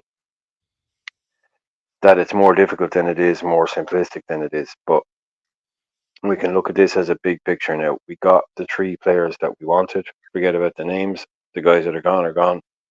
We got three that we wanted. We didn't get one we wanted, and then we got a bridge player. So at the time, it was like all the, is it going to be him? Is it going to be this guy? Is it going to be that guy? We didn't get Andre. So instead of getting a guy that we want for the next 7 or 8 years, who's young, and we know we're going to get in January, at worst next season, but next season for them is January, so it's going to be January. So what do? Do you go without, or do you try and get someone instead of him? No, you look for a bridge player. Endo, 31, happy to come in a couple of seasons, top quality player, not the future, definitely the present. Great job. Gives you time to wait for Andre. He played that one really well. the way Schmaka, they deserve credit for being able to get someone that can come in and yeah, he's like I say, he's at the back end of his career, but he's well and truly, worthy of wearing the shirt and playing for Liverpool. But you allow yourself that bit of breathing space to wait because this is what Klopp is famous for doing is waiting for the right player. He waited for Van Dijk. He waited for, we got the charge and we backed away from the player, but we made sure the deal was in place and let everything die down. And then in the January transfer window, we went back and we got Van Dijk immediately. So there was, he waited for Allison. He didn't want to get this guy and that guy. He waited, got Allison. So it's the same with Andre. So he's played that really, really well. He deserves top marks for that. He also probably got himself a bit of a present because you never know in football. Football is all about timing. Life is all about timing. Gravenberch goes to Bayern Munich too early, so it doesn't work out for him. Klopp has wanted him for probably 2 years, maybe 3, openly wanted, and he got him. So that one came up. Exactly, this is a player he wants. Definitely wanted Szoboszlai. Definitely wanted McAllister. So, absolutely, 100% for him getting what he wanted. 100% for the team for getting it done. And especially on the Endo transfer, just being clever enough to get in the right profile of player at the right time just to fill the gap. And in terms of what the midfield can do, I just like the way it's fallen at the moment where if you're doing the kind of team predictions and, if everyone's fit, it's a Champions League final thing where it's like, obviously the front three is this and obviously the midfield three is that. And at the moment, it's like, yeah, it's Gravenberch, McAllister, Bosley, and everyone else going to have to fight to get back into it. So I think they can become a top class midfield. It's a lot of people be like, oh, McAllister can't do this or this, but we're working it out between the three of them. But they should definitely be one of them. They look like the best midfield three in the Premier League. Maybe Man City fans might say something else, but those three for me, it should be first names on the team sheet every week, like solid. We know who it's going to be. We know it's going to be Diaz, Darwin, and Salah. Whoever the best three up top, the best three in the middle. That three should be perfect. And then you got Jones, you got Endo, you got Thiago, you got Elliott, you got Basetic, you got all these guys that are asking to get in, biting it, just ready to get in. That's huge competition in a really good way. But then you also have three guys who are like, these are the lads. These are just phenomenal. And like Gravenberch, one of the most impressive players this season. The Bosley too. He comes in. He's 22. He looks like he's about 28 and has played in the Premier League for about 6 seasons. He just looks. He just walks in. Yeah, I know what the crack is here. Don't worry. No time to settle in. No that adaptation time needed. McAllister was already here, so the same. So you've got two ready-made first-team players, and then Gravenberch. The more he plays, the more ready he looks. So yeah, all the other lads like Jones, Bajcetic, Elliott, Endo, Thiago, they're all top quality players, and they are now having a job on their hands. So we've gone from having a midfield that was a complete and utter mess that needed moving on. We lost Fabinho probably one season too early, but it needed a complete rebuild. It's had a complete rebuild, and it's had probably one of the best rebuilds in any department that any team could have expected us to do. So I'm 100% on board with it. Brilliant work done. Cool. Your thoughts, sideline football show. Your thoughts. Yeah, like to the points that Liverpool 12 man and Brian were saying, I 100% agree. A lot of fans were talking about the club is not able to rebuild the team and yada yada yada, and I think a lot of fans have a fish memory, or a memory of a fish, very short memory. When you look at the front three that we used to have, that was brought up by Klopp, right? They were not there at Liverpool before Klopp. Um, Most of the players that Klopp inherited, they were gone within a season or two, Yeah. right? I don't recall I can't recall. I don't know. I'm a little bit tired, but I cannot recall any player made it more than 2 seasons with club that he inherited from Brendan Rodgers, Yeah. right? So he Milner, actually, Henderson, sorry, who? Milner and Henderson. Henderson, yes. Milner, yes, yes. But I would also give them a little credit. I give the And credit to Bobby, yeah. Klopp in the And sense that Bobby. he did take a Brendan Rodgers team and actually went for a Europa. What was in the, even though they didn't win the competitions that they were in, he still went for 2 pieces of silverware in that initial Bobby. year. oh my God, I have a Yeah, how could you memory forget of a Bobby? fish. How could you forget? You just said, and this is I the know, I thing. know, You I just know, said, I think some fans have the memory of a and I do, fish, and then you I do. forgot Henderson, you forgot I'm Milner, tired. and you forgot Bobby Firmino. I'm really tired, man. I'm really tired. But what I meant by it is like the big bulk of all of these players, they were brought by club, like Salah, Sadio Mane, Virgil van Dijk, Trent and Gomez, coming through the academy in club's timing, right?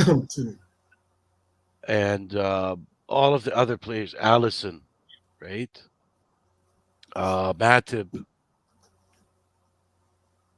We used to have who, Klavan and what's his name? Lovren. Lovren, yeah. I was going to say Bozo Jeans. Utterly. Anyway, You had Klein too. I mean, yeah. Wow. So yeah, like club actually rebuilt this team like so many times, and me included, Brian. A lot of fans have memory, like a fish memory, for God's sake, right? He's rebuilding the midfield now again. This is the second midfield that he rebuilt, right? This is not the first time. This is the second time. He only inherited. He only kept Jordan and Milner from the previous team, right? So this is the second time he rebuilt it. It's going in the right direction. I think the last piece of the puzzle. He needs a midfielder, whether you like to call it a DM or you call it whatever you want to call it. I call it A Andre. midfield, yeah, I call it a Andre. midfielder. Andrew, to be honest, I don't Fine. want to start He's that. 20. He has a $20 million release clause. Just pay the Yeah, money. If he's I would brilliant, bring it. Yeah, he's that's nothing. That's like, I mean, come on, $20 million. but just John remember Henry this: probably spent that on champagne to Andrew send it gonna side need to time. side. Yeah, Andrew gonna need some time. He's coming from a very different play style system. He's gonna need some time. But That's why just we have bring. Endo. That's why we have Endo. I'm hoping that we use Endo more. Mm. I'm hoping because that will release freaking McAllister. When you release McAllister, the midfield of the opponent, whoever they are, they will set back a little bit because they will be facing McAllister and Soboslai up front. So they will be intimidated. They'll be scared a little bit. Mm. That in itself is a way of defending, of helping our DM, whoever you're gonna put behind these two, I just hope right? Bajcetic doesn't lose out. He's the one. I just hope Bajcetic, because he looked so good. I hope he can. I hope he can still find a place for him somehow. I Just get him in hope somehow. he be fit. Yeah. Oh my God, Pops is laughing at me. I bet you on it. Listen, all right. So what we're gonna do now? We're gonna go on to the last segment of the show, and it's we got a league going, a prediction league going now. It was the idea that Neymar so gracefully thought up. Do you know what I mean? And it's a really good idea. Do you know what I mean? Love it to bits, right? Yeah. I don't think that. I don't think that his release clause is 20. It's not 20 million because they offered money. They made an offer for them. It's more like it's 40 million euros. I think is what you're thinking, not 20 million No, no, no. euros. It was Or It even was 30. 40. No, it It's was 30. 40 million. It was In the 40 million summer. to buy him before in the summer before the season Yeah. ended, But as Yeah. soon as the season is over in January, it goes to $20 million. Down. 20 million. Yeah. So it was And 40 to break his contract mid-season, but it's Yeah. 20 when it's up. So that's why your man was saying, look, What you referencing. we're not even going to accept 80 because we're going to the Copa de Libertadores semi-finals, and these clubs should be patient because at the end of the season, So he's this $20 is million. yeah. I don't know. I don't know if all the accounts. I know that what I just read here though is saying Yeah, Liverpool transfer target Andre has a release clause worth more than $86 million or 68 million euros. I mean 68 million pounds or 80 million euros, rather than the 43 million, 34 million pounds, 40 million euros figure previously reported according to Anfield Watch. That's what Anfield no, Watch. it's no way. It's the last thing I'll say about. I mean, like you could say no way. I know that We wouldn't be I'm involved. just reading what Anfield Watch and what other outlets are reporting. Man, it doesn't actually mean that is true.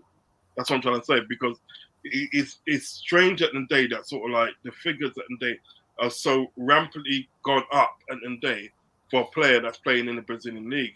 There's no way you pay that sort of money for a player playing in the Brazilian league. Just no way. It just doesn't happen. Do you know what I mean? You know, it's like it's when they come to Europe now, right? And I come in Europe and they get sold on for the club in Europe. That's when you start paying sort of like, you know, extravagant amounts of money. But when they're coming from sort of like a Brazilian league, you don't pay that much money because you know what it is.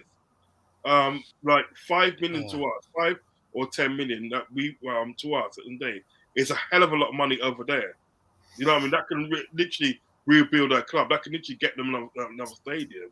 Mm-hmm. Do you know what I mean? So I very much doubt if Anfield Watch at the day has got this right, because from what I know, and then they sort of like it's from that if we want to break his contract at the end of the day in the middle of the season and day, it was going to cost us about 40 odd million euros to break his contract, yeah, and that was being sort of like 38.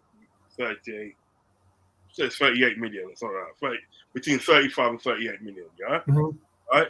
But they was really reluctant to sell because what it was at the day, there was in a couple of Libertadores at the day, so they didn't want to sell, yeah. So basically, they literally knocked Liverpool back. You know what I mean?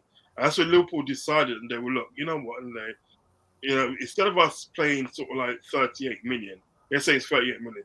Instead of paying that 38 million a day, which at the day, so we could play probably 20 million a day if we just wait until he, because remember at the day it was providing at the day he's in the competition.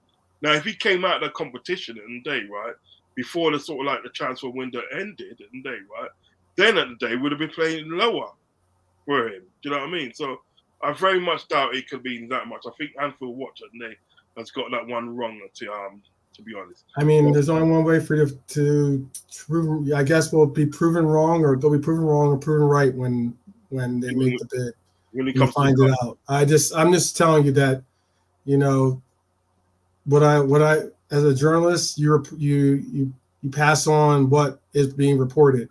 You know, it's not unless you're doing the actual reporting, or unless you know the actual agent. We're all speculating. You know, but I mean, we're also going off of that. All right, Anfield Watch. I do believe that they Anfield Watch on one of them ones there come out sort of like with a story. I saw it today, right, saying that we've agreed personal terms for Osimhen. Yeah, for Osimhen for 86 million. Okay. Yeah, well, see, I've never heard of Anfield Watch, and that'll have a link. Something like that. Anfield Watch is yeah, but I'm not saying that it's Anfield Watch per se, but it was an outlet like that. I mean, this is reported on Liverpool.com. That's what I'm trying to get across. So it's not like I'm just pulling out some random Twitter person's account and saying this is what's happening. I'm just trying to. I get it. I'm just saying what I gotta say to it. Is that like I'm just trying to get across that if there's when there's something like this being reported, yeah, I'm gonna say this is what's being reported. As in, what I'm trying to say to you is that yeah, I get that. I get what you're saying, but what I'm trying to say to you is that at the end of the day, like Anfield Watch at the day, absolutely wrong. And it doesn't matter at the end of the day if you're a journalist, right? If the people are journalists, I point out, because journalists do get it wrong, yeah. Because yeah, I get that, but as I say, I'm not accepting. I get what your opinion on that is, but I don't. let me land the die. Let Okay. me land. Let me land. That's what I'm saying. I've let you land. Let me land. What I'm trying to say to you, Oh, didn't let me land. as an outlet today, right? Journalist outlet today, I put out the fact that on the Liverpool website is that we at the end of the day, right, have agreed personal terms with Osman for 86 million. You know what I mean? So basically, today, all it is now in the day, we just got to give him the 86 million, and he's gonna be a player. Personally, at the day, that's not happening, because why would we go and pay 86 million a day for Osman when we've got Darwin Núñez, Cody Gakpo, and Diego Jota or Hota, as you say. Agreeing to personal terms is different than agreeing to terms with the club. Personal terms at the day for the company means that you're literally there. You've agreed personal terms. You've agreed the wages that they're going to pay you, and then that Liverpool. So that way, Liverpool say, "Oh, we're going to pay you 150 grand a week." Yeah, for instance. Right. That's what. That's not what. Okay. Go ahead. Yeah, but say that. Yeah, but say at the end of the day, sort of like Liverpool said we're going to pay him 150 grand a week. That means today what's actually happened. Osman and his people have said that yes, you know what, and we're feeling that we'll take 150 grand a week and whatever else comes with it. That's agreeing personal terms. So basically, you're literally there. All it needs at the day is for Liverpool at the day to give the fee of what's been asked for that, and he becomes a player. Now, what I'm saying at the day is, it's not that simple. Look, Uncle Rodz, I understand that. One, I don't know why you're trying to explain it to me, but I'm trying to explain to you. But I'm trying to say, but what you're saying isn't exactly correct. Like, just because you agree to personal terms, doesn't mean that it's set and done. Like, there's three entities involved in the process. I said to him, man, if you listen to what I'm saying, I didn't say it's done. I said it's near enough done. It's near enough done. 50% done. I didn't say it's actually done. That's what I'm trying to say to you. But what I'm actually saying, I'm just trying to get cost transfers. Yeah, but what I'm actually saying today is like this. It's like why would Liverpool and let's say it's true, yeah, that we're gonna get Osman, yeah. Why would Liverpool and go out and spend 86 million at the day, right? Yeah, 86 million pounds, not euros, 86 million pounds at the day for Osman when you've got the likes of Diego Jota and you've got Cody Gakpo. And you got like busted what's it called, Darwin Núñez. You know what I mean? Because I remember Osman, he's not a winger, he's a striker. So you're not gonna go out and spend that type of money in there when you've got riches there already. So what I'm trying to say to you, I don't know what I mean. What I'm saying in a nutshell, because I want to go on to the last topic. Yeah, what I'm trying to say in a nutshell, and from that right is that it doesn't matter if you're a journalist. It does matter if you're a journalist. Some journalists at the day get it wrong. Some journalists get it wrong. Because if we're to believe at the day, if we were to believe everything at the end of the day, everything that a journalist says about in respect of Liverpool at the day, right? We would have Messi by now. Not every person that reports the news is a journalist, though. But go ahead. Everyone's a journalist. Anyway, so I'm going to the last thing, yeah? Go to the last thing. Is it the prediction table? Yeah, man. No, I mean, wait, let me just say this. As someone with a journalism degree, I can say that not every person is a journalist. So if you're a doctor, Uncle Rodz, and I was sitting here and I was giving like prescriptions out or recommendations as to what you should do about an ailment or something, doesn't necessarily mean that I'm a doctor as well. It means that I have an opinion. But you know what they say about opinions? Opinions are like, well, I'm not going to go what they say, but all the same. But all I'm saying is that as being someone that knows what it takes to become a journalist, knowing what it is to be a journalist, yes, journalists do get it wrong. Just like doctors do get it wrong. Just like lawyers do get it wrong. Okay? But what I am saying is that you have to earnestly believe that journalists, which we are doing, are putting an effort to get it right, to make sure that they're providing you the right information. You can break it down, you can do your thing, we can all like speculate, we can all put in our own narratives, agendas, opinions, whatever you want to reference it as. But realistically, why I'm trying to make a presence on what I'm saying is, you can tell me about what personal terms are and this and that, and then make it with a little caveat at the end. And yeah, it changes the whole narrative. You can tell me about journalists and then say, oh, some get it wrong. But a good majority, a good percentage of them are getting it right. And I'm like trying to say is that I think it's disingenuous, and it does a disservice to information in general when we don't give professionals out there. Just because people on Twitter or people on YouTube or whatever want to report, quote unquote, the news does not make them journalists. It doesn't. No, but you never asked me where I got it from anyway. And it was off Twitter. But what you're saying today is that you believe Anfield Watch, what they're saying, and everything that, right? But you don't necessarily believe what else has been said. That's your prerogative. Do you know what I mean? But it doesn't mean that you deject what information. Everyone dejects what information they want to believe. I mean, that's just I live in a country that people still don't believe that our president was elected president. But I mean, realistically, what I'm trying to get across is that I just try to get across, huh? No, because what you're doing today, right? No disrespect, what you're doing today is that you're making a point of what you're saying today. Then when I'm making my point, you're talking over me. That's not going to work. You don't work that way. You make your point, and then right, and we listen today to your point, and then I make my point, and then you listen to my point. While you talking over me, it doesn't make your point more right than what my point is. Do you know what I mean? It just means that then you're butting in. That's what it means. That's what it really means. It means you're butting in. Now, what I'm trying to say is this: at the end of the day, is this. When it comes down to journalists and everything that, right? Journalists at the end of the day, as you said, journalists do get it wrong, and journalists do get it right. I don't say at the day journalists get it wrong 100%. I'm just saying that journalists get it wrong sometimes, and for that. Now, if a journalist has come out and said at the day sort of like that we're going to pay X amount of pounds at the day for Andre and everything that, right?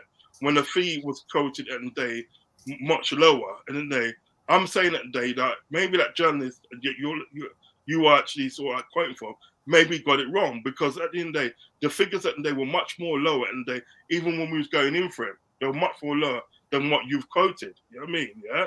Now, in the fact of Osman, that was a journalist at the day, which I got off Google and right, that put that out, that we've agreed personal terms. However, at the day, personal terms don't mean at the day sort of like, yes, we definitely got the player, but it's near enough, because he's agreed at the day to personal things at the day that's going to be sort of like, that's going to help him at the day become a footballer at the club. He's agreed to that, and I think that. So really and truly, if you believe what this guy said on Google, that will mean at the end of the day, right, that sort of like Osman at the day is on his way to our club. Near enough. You know what I mean? That's what I'm saying at the day. Sometimes at the day, when journalists put out certain things at the day, right, you cannot take it for gospel at the day. Well, it is that. Do you know what I mean? You know? You have to wait, and you have to wait until sort of like the negotiations go on. But as a past negotiation wasn't there. The figures were much more lower than what it was. That's what me and Brian were saying. That's all we're saying today. And all I'm saying today, journalists can get it right and journalists can get it wrong. Because at the end of the day, they're human beings. You know what I mean? Let me put this prediction thing still, because I want to put the prediction thing still. All right. Yes. So, can we ask Pops which scoreline he predicted and got correct?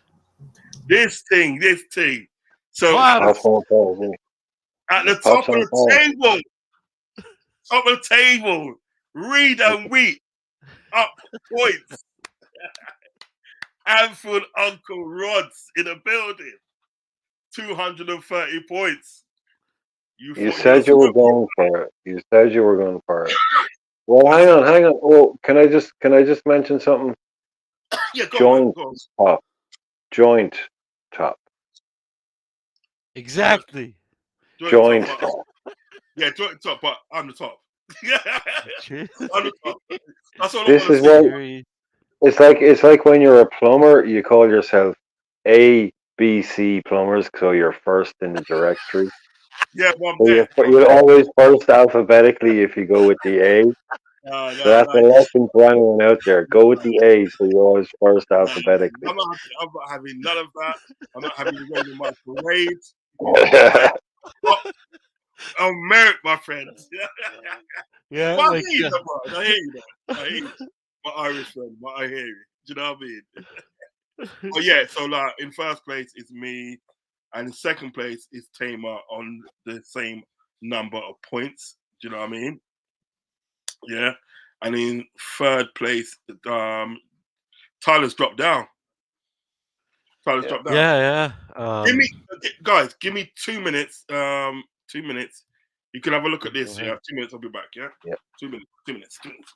And this is why I was saying to 12th man to join this week if you want, because like Pops was saying there, he only joined this week, so you can see Pops has got 2 good results there, 3 good results, but he's only on 60 points. So he's already, because he only started this week, so you don't, you're already a few. What are we?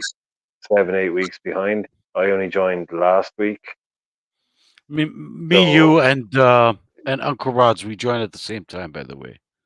yeah, I think this is my second. Yeah, this is my second week doing. And it's my second too. Yeah. So yeah, if you join this week, you still got a chance to, a couple of good weeks and Yeah. definitely catch up. But yeah, the sooner you join, the better. So who's gone down total? And yeah, I So haven't had a great weekend so far. yeah, you're not having a good week this week.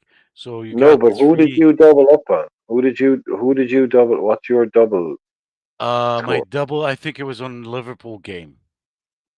But Yeah, see, because you can pick one. You can pick one every week and kind of yep, highlight it, and if you get that right, you get double points off it. yep. So that one you got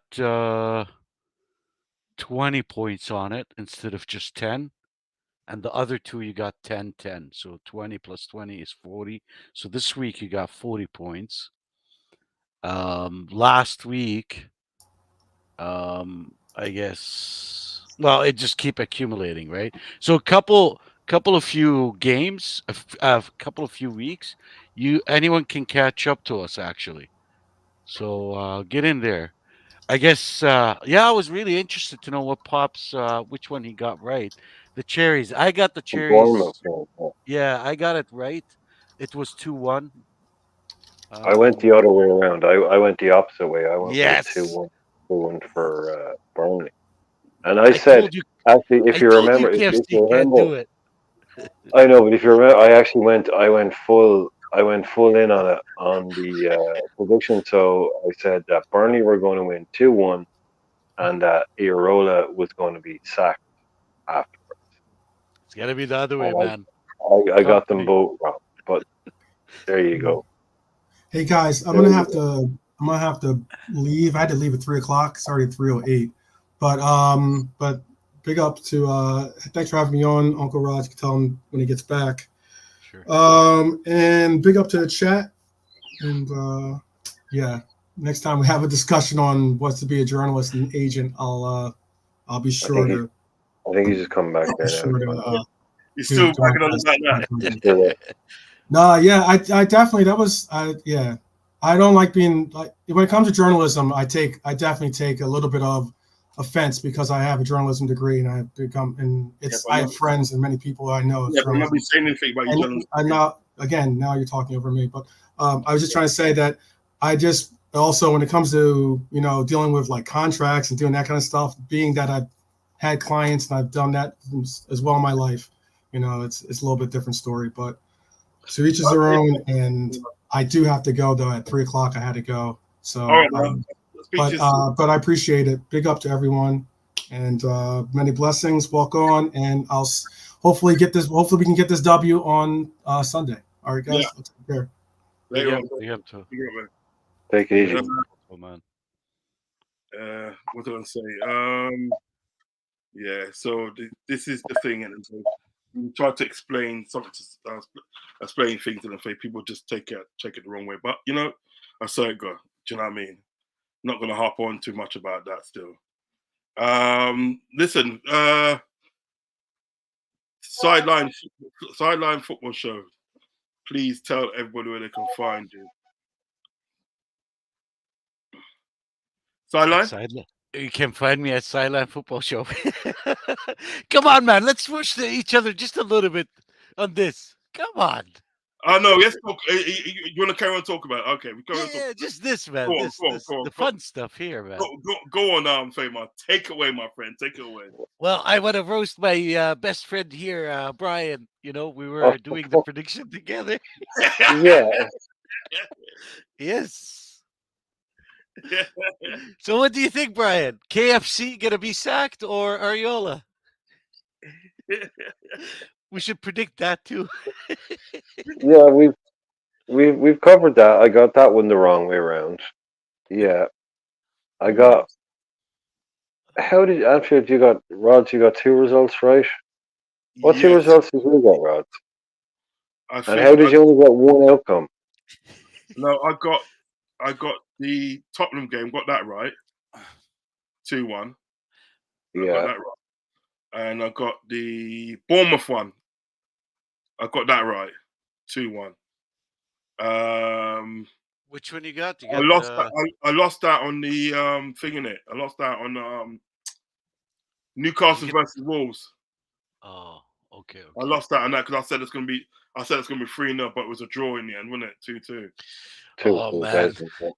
Yeah, so I lost that. I got that one exact 2-2. Yeah. Yeah. You know what I mean? That was a pretty good call on that game. No, as well. I lost that on the Chelsea one as well. Go. Let's You go. had that 2-0 Chelsea one. Yeah, because remember I said Chelsea's going to win, so I didn't get no points for that because they lost it. They're 2-0, and I didn't get any points. Didn't get any points for the Wolves game, Wolves and obviously Newcastle because that was a draw in the end, wasn't it? So yeah, it was 2-1. It was 2 ones that I didn't sort of like get right. I get it now. You only get a 10 point if you get one that's the right outcome but not the right result. But so you don't get it if you can't get a 40 and a 10. Do you know what I'm saying? I get it now. I get why you're only getting a 10 because you only get the 40 for you can't get it 50. Yeah, I get it. Yeah. Like you can't get the right outcome. You can't get points for a right outcome if you've already got points for that incorrect score. Yeah. The final calculation for it will be on Monday, just to let you know, or actually Monday night. Yeah, but all the better games are tomorrow. Yeah. Who's playing Monday night? Huh? Who's playing Monday night? Monday night? No, the last game of the week. Is it? I mean, like the calculation will be final on Monday, but the last game is right. No. The Man City, Man United. Yes. Man City, Man United, half 5 tomorrow. That's the last game of the weekend. Half past 3. No, half 5, I think, isn't it? No, it's half 3. My time 9:30. So plus 7. What is that? Yes, 7 plus 9 is what? My brain is not working today. Is it half 3? Oh, there's all those weird. Like we're kicking off at 2:00, isn't it? Yeah, I think it's. Yeah, there's 2 games at 2 or something. Yeah, 2 games at 8. 8 plus 7 is what? 15. So 3:00. Liverpool game is at 3:00 your time. Shit, man, my brain is not working today. No, it's not. It's 2:00. It's 2:00. It's 2:00 UK time. Yeah, because you're the same time zone as us, Iran, Pride. Plus 7. Yeah. Same time here. Yeah. Yeah. Excuse me. Yeah. So So yeah, all the good teams, all the good matches are tomorrow. Like all the crappy games, like where today. Yeah, Yeah, they, Yeah. they gave it really messy. Like, Yeah. but so I don't the know games about that you UK watch. time. Look at Benjamin. Look at Benjamin. Pop said, still Yeah, yeah, yeah. now Uncle Rodz, since he's got so much chest up there. Yeah, And, Bayern Pops, man, he looks, he acts all, chilled out and happy, and no, man, you can tell. Look behind the eyes, he's you a can G. tell he's got. Yeah, man, yeah. Once he decides he's coming for you, I reckon that's it. Like, Um, what did we give him? What's he got? 60. he's got. So you've Yeah. given 170 points. You've got 170 points on him, Rod. So But you know what it is, though. um, Both you and Beijing, when you think about it, done well. Seeing as just come in, like, do you know what I mean? You just come in. well, do you know what's good is the getting the points for the correct outcome.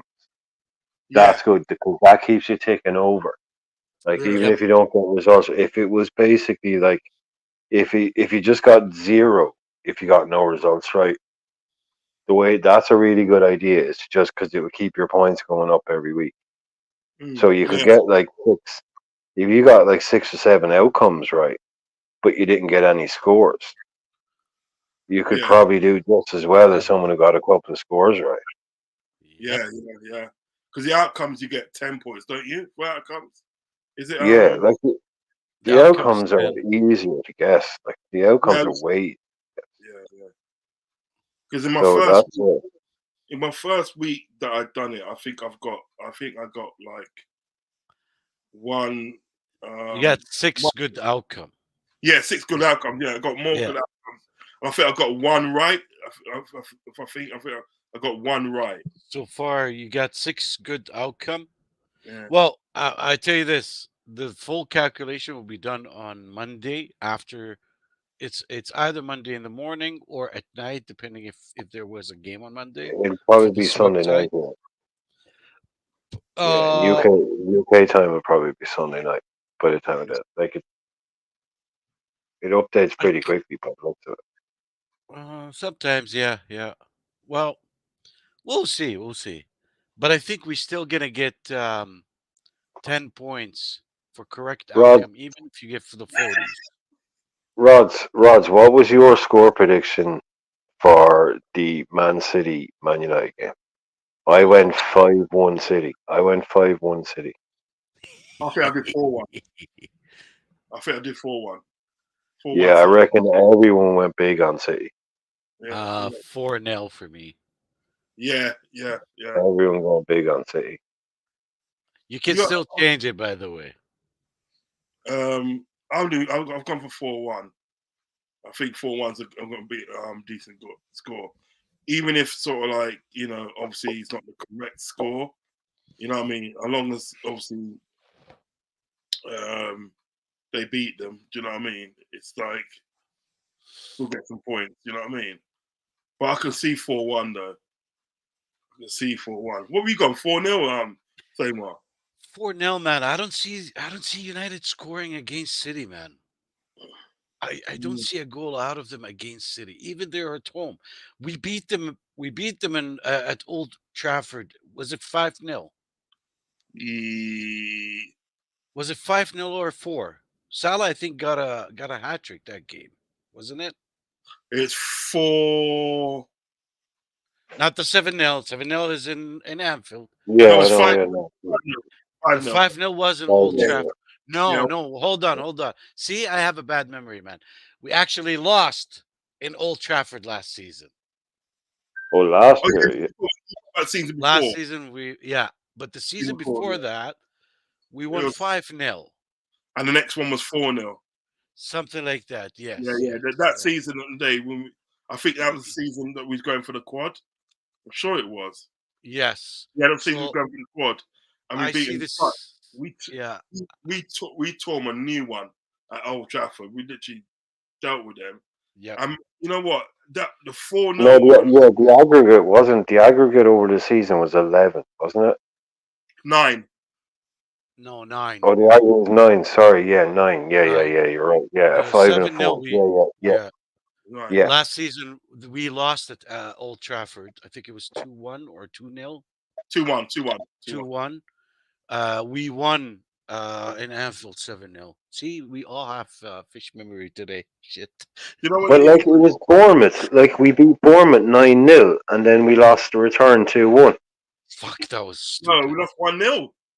Or was it 1-0? Yeah, It was 1-0. Yeah, when we played Bournemouth was again, it was dumb. 1-0. It was 1-0. That was a freak result. Right.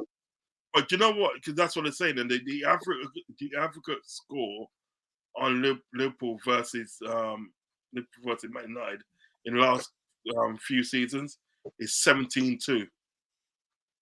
17-2. Do you know what I mean? They've only managed to put 2 goals past us, and that was at 2-1. You know what I mean? Salah scored on them more than what they scored on us as a whole team. Oh, it's so good. It's so cool. The kickoff whilst we are still playing. Yeah, they do. They kick off. Man United actually kick off whilst we're still playing. Yeah. You know what I mean? We'll be coming to the last bits, but yeah, we're still playing. That's weird, that is, isn't it? I'm telling you, man, whoever is doing the freaking scheduling is on something. I don't know what it is, and I'm not interested to know what they're on, but they are on something. When we say here they're on something, they're using drugs or whatever. Yeah. Seriously. Yeah, it's true, man. That's what I'm saying. But like this thing here, we need to try and get more people involved in this because it's really good. This is. I didn't realize how much I enjoy it. Still, you know what I mean? I think I still enjoy it. What if I was like, Yeah, I want to watch it too. if it's fifth place, if that's fifth place, I'll still enjoy sort of like doing this. I think it's really good. It's good fun. It's really good fun. Yeah, it's like gambling, but you don't have to spend any money. Like anything that can put you in a league with some of your mates, and you're all basic because all you're really doing is gambling on a result. But all you're doing is gambling points. You're just gambling points, not money. So why bother? Because you get to sit at the top of the league and go, hey, look, I'm better than everyone else, but it doesn't cost you a penny. It costs you nothing. Do you know what I mean? Exactly. No, and all you get is to sit. Yeah, and if you win, then you just get to sit there and go, well, told you all. So yeah, we need at least we need to get at least another 5 people in. Let's get more than 10 people in the league. Anyway, what I'm gonna do, I'm gonna speak to my Chelsea mate. Yeah, I'm gonna speak to him because I'm doing a show with him on the Red and Blue show. I'm doing that on Tuesday. I'm gonna speak to him prior and try and get him involved as well. Yeah, and tell Pops to get all the other Bajans. Like Pops is the only one of the Bajan Reds involved, and there's like 7 of those guys. So get all them involved. Bajan, get Bajan Barnes or Rastacrowd. Yeah, and Chris Angel and Tucho and get all involved, man. Cause this is good fun, man. It's really good. But please, when you tell Rastacrowd, tell him 1 ID. That's it. You're allowed 1 email. That's it, man. 1 ID. But everyone does prediction shows and everyone does but no one really keeps track. So this way, you actually, you can keep track. It's another way of because no one's going to write down everything everyone predicted every week. In fact, I do know one guy who does that, and he's a bit weird. So, but this is another way of doing it. Everyone, you get to make your prediction shows, but then you can go in and do it. And at the end of the year, you can see actually who was spot on more than everyone else. And Rodz, right now, you're up there alphabetically. Okay. What's happened to my screen, man? My screen is gone. Oh, it's gonna come back now. Yeah. I'll let you have that one there, my friend. You know what I mean? But we're only halfway through this game week, so I'm gonna be shameless like a Tottenham supporter. Yeah, you're going to be checking this. You're only checking this every 5 minutes tomorrow. I know you are. Because there's so many games. I'm gonna Yeah. be, what do you mean, Brian? I'm gonna be taking pictures of it and putting it on social media. Say, look, Yeah. look. But it's, you know what it is? It's fun. It's really good fun in that. Do you know what I mean? Even a little balance you can have anything like this at the day, you know, it's just really good fun. And I employ as much people to get involved in it as they can because it's really good fun, man. You know, as Brian said the other day, it's like gambling without spending money. So what more do you want? You know what I mean? What more can you want still? So yeah, I'm with it. I'm with it. Do you know what I mean? I'm trying to think when I'll be able to. Thursday, I have to do my prediction show. Thursday, I'll try and do the I prediction. wish we could go back and check like the previous weeks, though. You know what I'm saying? Mm. I wish we could do that, but oh well. What do you mean, like what? Like, if we want to go back, like week 9, for example, like what did you predict? I can't remember what I predicted, right? But you just If move you go on, I to guess. results, if you go to results, you can probably do it, and then click back. I would imagine. Can you? But Give it No. a try. yeah, I'm it'll be gonna in there check. somewhere. Yeah, you'll be able to go back to week 1. Definitely, you'll have to be. And I don't know. Well, it's a new site. Maybe you'd have to be able to go back to week 1 Yeah, I hope somewhere. so, man. There'll be a I don't tab. think Yeah, where it says results there. If you go to. Oh my no, that's just today's results. Okay, that's Yeah, just the result of the weekend. Okay, that's not the league. and the stats will just show you like just Yeah. stats. If you look around, you'll find it somewhere. You'll find yeah, it. it might be. Have a look around Yeah. later, but like Yeah. this is my prediction, right? So, prediction 2-1, 2-1. Obviously, that finished all Oh, right. this is bad. Okay. This one, Oh, you this got one, that one right. I got that one Got right, those probably right. right. Yeah. I got that one wrong. I got this one wrong. You nearly got Arsenal right. Yeah, You Nearly very got it. you got really close. That was like 98 minutes as well. That yeah. Tommy Asu goal. Yes. That was Stupid. very close. Being like, Oh man. I What got did you you got predict, one right. Brian? Arsenal, Sheffield United. I can't remember off the top of my head what I predicted. I To be think you honest. said 4-0, just like Uncle I Rod. think I did as well. Yeah, I think I went 4-0 too. Yeah. Yeah. what's it? Bournemouth versus Burnley. I Got got that that right. wrong. I got this one wrong. Newcastle wrong. I got Newcastle, and then obviously it's gonna be tomorrow now. This is what I've got for tomorrow. 2-0 Everton. 2-0 West Ham. I've gone the same with that. Uh, I definitely remember. I I'm, went definitely I'm the gonna, same with that. I'm gonna change it.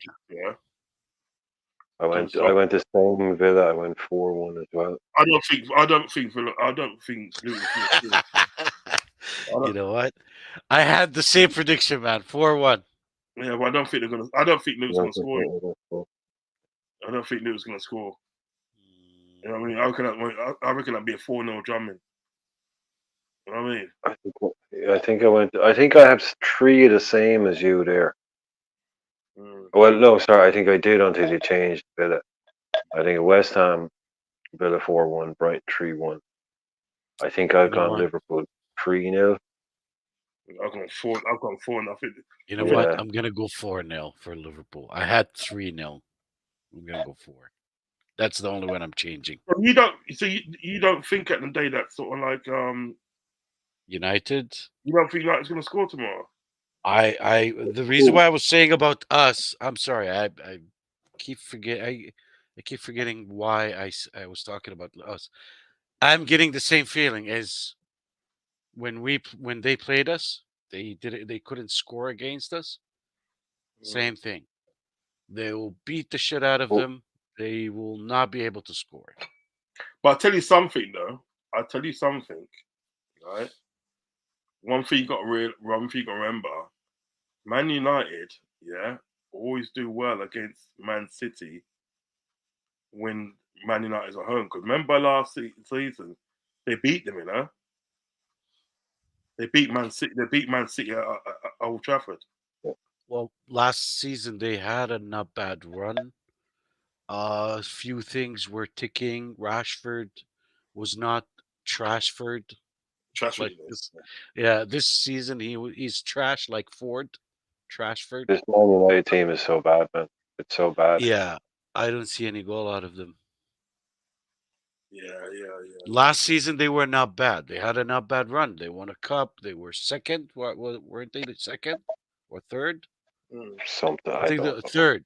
No. Second was Arsenal. I'm sorry. They were third. Newcastle were fourth, and we were fifth. It was something like that. Probably. Yeah, Mm. they had a not bad run last season. Actually, this season Yeah, but the they're team is broken. Either yeah. way, in the day, you can say in the day that Man City's going to win. They'll probably Man United will probably get a penalty or something. They'll Yeah, get something. They'll get some like Man City will totally destroy them. But yeah, they'll get some little bit or piece.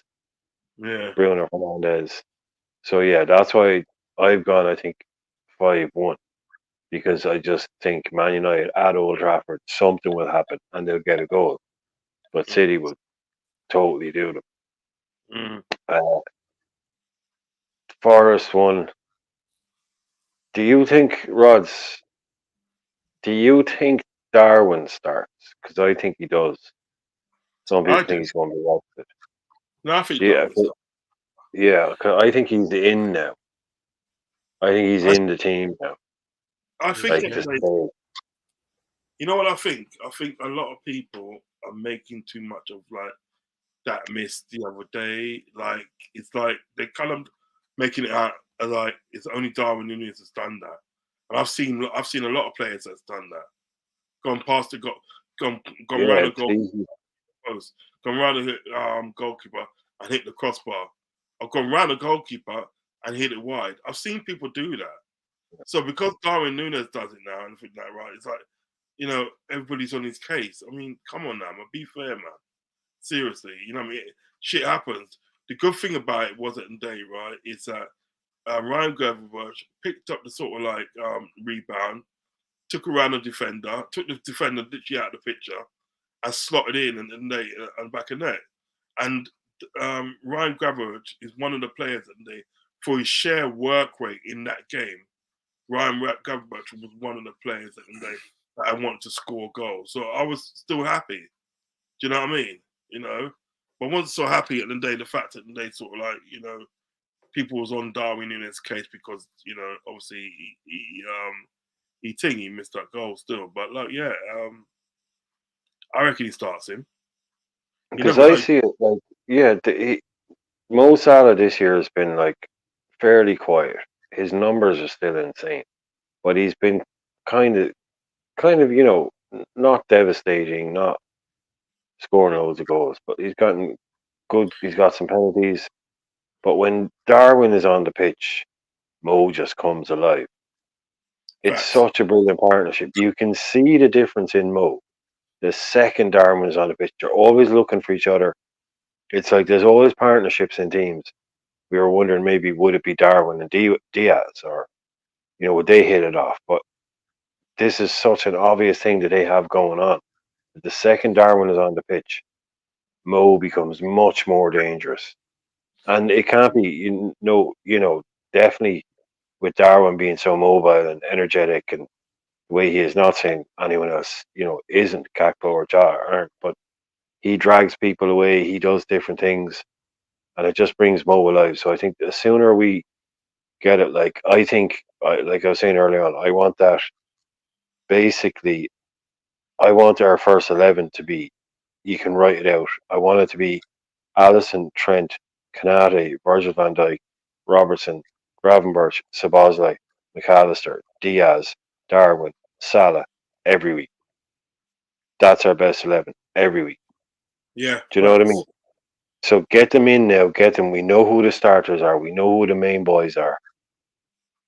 The rest that can come. But these like Gakpo, Jota, some of the best rotation options on the planet. But get to the point now where it's Darwin is starting every single Premier League game because that's what eventually is going to happen. Because just seeing him and Mo together, that just changes Mo up. Adds so Yes. much. So I hope now we're getting to the point where it's just get Darwin on the pitch now, starting all the time. It's gonna give him. It's Oh, gonna give. what happened? It's gonna give him. It's gonna give him confidence as well. All right, then. Listen. Oh, Listen. Brian and Sideline, stay backstage and everything. I want to chat to you about something backstage still.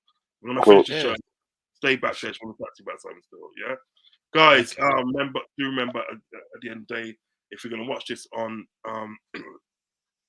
if you watch this on a replay, please hit the like button and the subscribe button. Also, if you have not subscribed, hit the notification button and you will be notified whenever I go live. Hit me up in the comment section. Let me know what you think of the show.